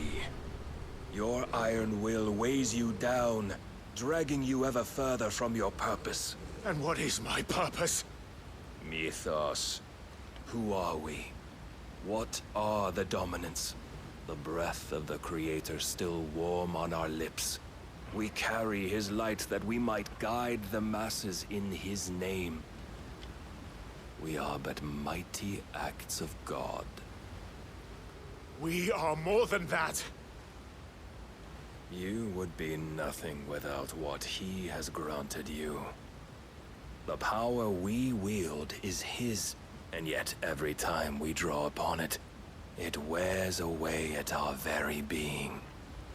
It breaks us, it unmakes us, that its immaculate aspect might reveal itself. The icon. It is too much for even his chosen few. Apart from you, Mythos. You wield the might of many, yet your body does not answer for its avarice. What are you saying? What I am saying is that we dominants are a means to an end. We were created for you, that you might drink deep of our strength and thereby fulfill your divine purpose. Which is? To feed. As you would know, could you only look beyond the walls of your prison of self-regard. As long as you choose to ignore this, you shall never penetrate my defenses. Still, you may take solace in the fact that you are not alone in your plight. The chains of volition shackle all of mankind, but there is yet cause to rejoice. For the Lord, in his mercy, has taken pity on his flawed creations, and shall see them restored to their proper forms. And what exactly would that be? Why, loyal servants to God. No. Manners, Lord Rosfield? They are men, like you and me. Albeit ones unburdened by the wills that drive our kind to madness. They are pure. They are divine. You mean to turn everyone Akashic? Not turn, Mythos. Turn back. For too long has mankind been led astray by their clamorous wills. It is time they return to a world of quiet equality, where they might once more know salvation. Salvation? And abandon everything we hold dear? We don't need your salvation. We'll save ourselves, and we'll do it on our own terms. Not yours, and not your gods. With every defiant expression of your will, the tighter the chains of consciousness become. But perhaps that fact may be put to use.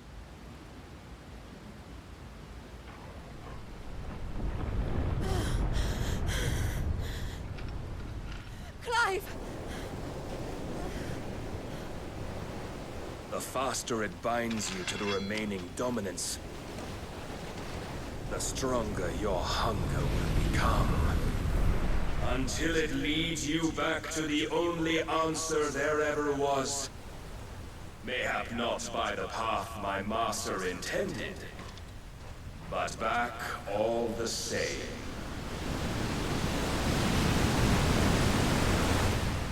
Ash is not far. I could freeze a path. You're in no fit state. Probably not, but I can try.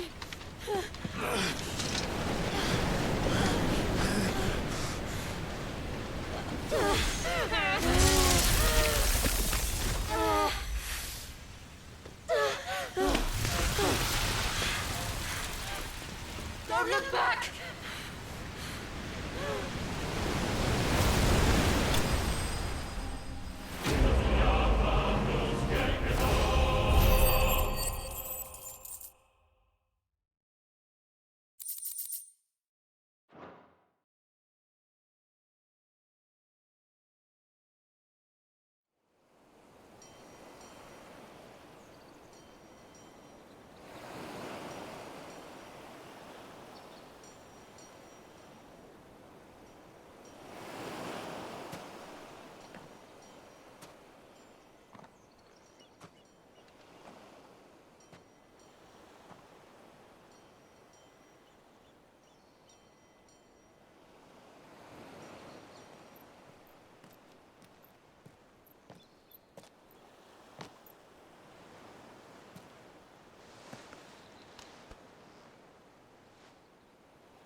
What of Barnabas? Do we pursue him? No. Our paths will cross again soon enough. Whether we like it or not. Besides, there is something we must do first.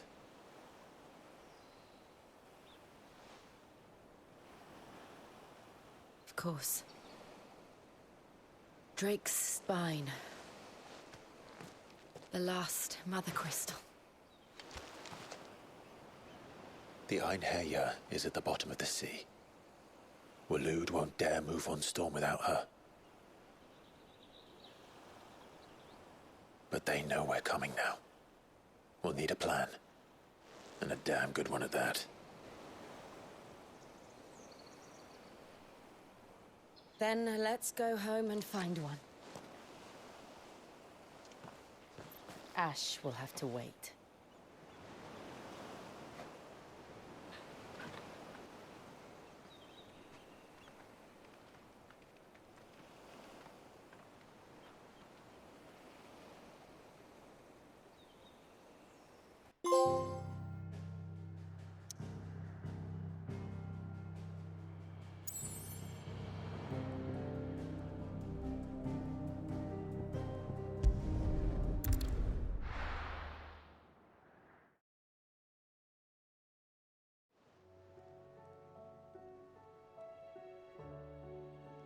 Mid says Odin split the sea in two. She's always been partial to a tall tale. But there's tall, and then there's tall. I struggle to believe it myself. I see your uncle isn't with you. He stayed with the Enterprise. After our brush with the Einherjar, she was in urgent need of repair. And my uncle knows a shipwright in Randalar. We're to join him there when we're ready to sail for Ash. You sure that's wise? Last I heard, the place was still overrun with Akashic. Show me a city where that isn't true. Ultima's plague is spreading. We're running out of time, aren't we? We've done our best to shore up that hideaway. But I doubt a few planks will stop what's coming. Still, we'll keep at it. Every little helps, I suppose. Let's hope so.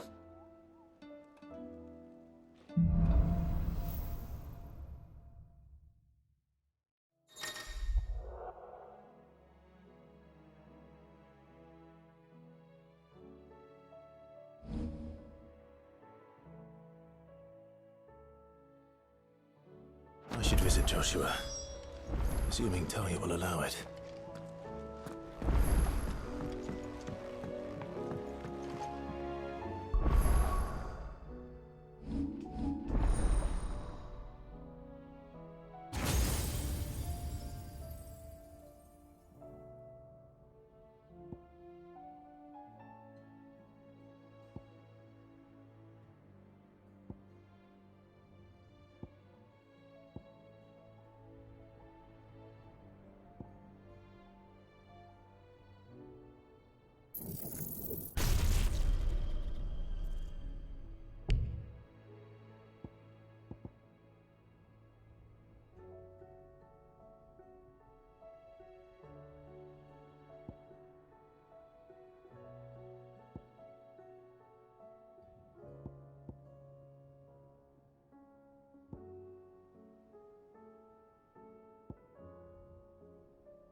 How are you feeling, Joshua?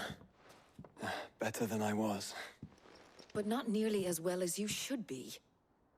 Your cuts and burns may have healed, but your body still bears the burden of every spell cast. And what would you have had me do?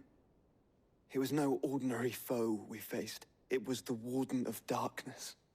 Yet still, it was not enough. The king could have ended me at any moment, but instead chose to toy with me like a curl does a mouse. You underestimate yourself. Oh, it was crystal clear. Only one man established his dominance that day, and that man was Barnabas. I'm sorry, brother. That was ill-spoken. It's just, I have never felt so powerless. And when so many are looking to us for strength, perhaps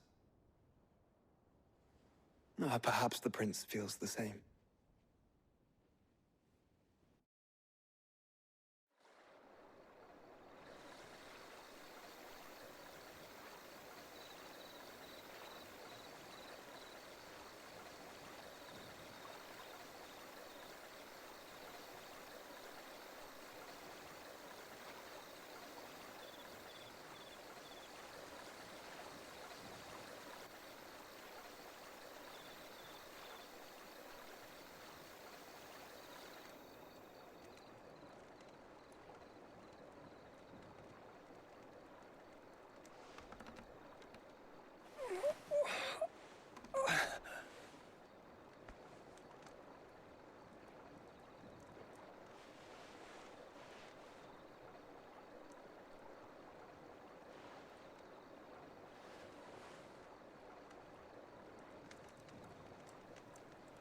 What is this place?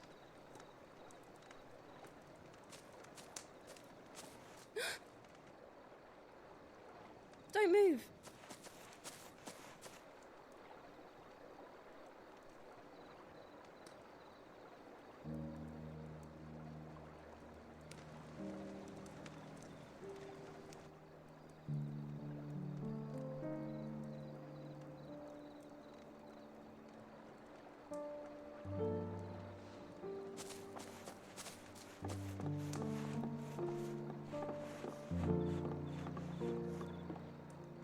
Here, it's fresh from the well.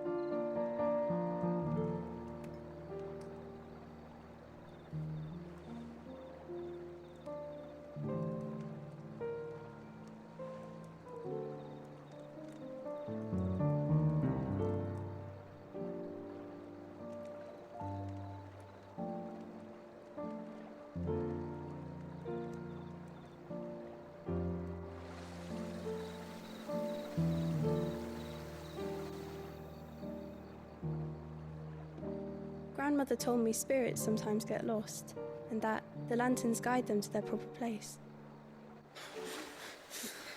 I set one on the river for her when she passed away.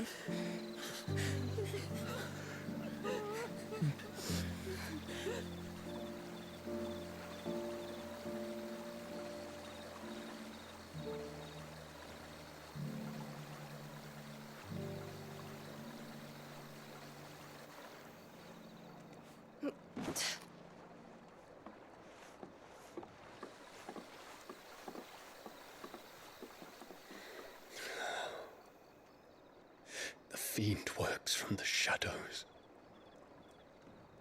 Was it you who guided my hand then, Ultima? No, not you. This is my doing, my fault, my sin to bear.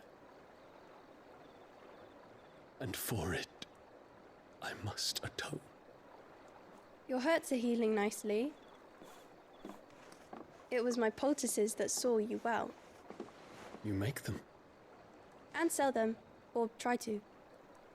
Earns me enough for bread, most days. Forgive me. I have nothing to... I know, but I couldn't just leave you lying there.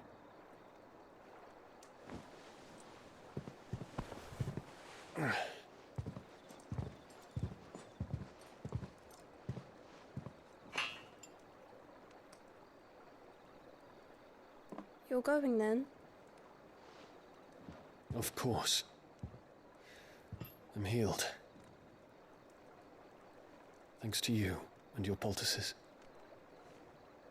Will you promise to come back and visit?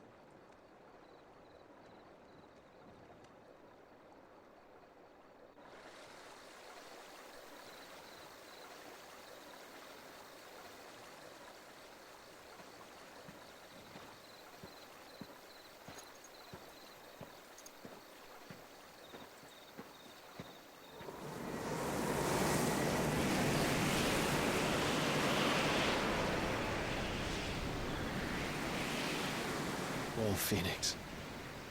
It would seem that I owe you my wings.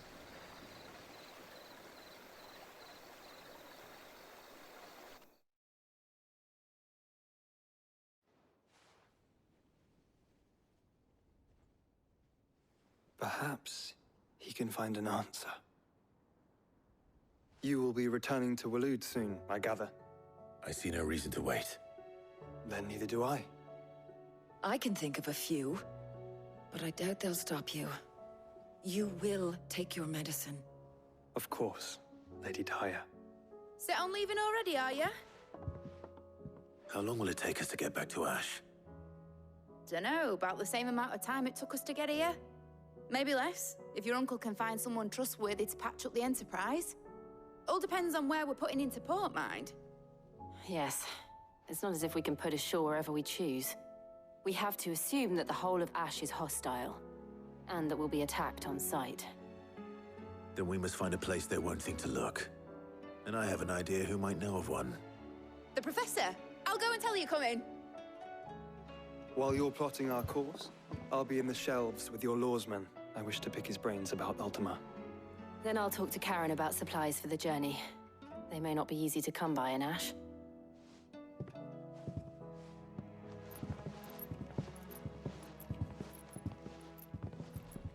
Your brother's body won't take much more of this recklessness. You know that, don't you? I do.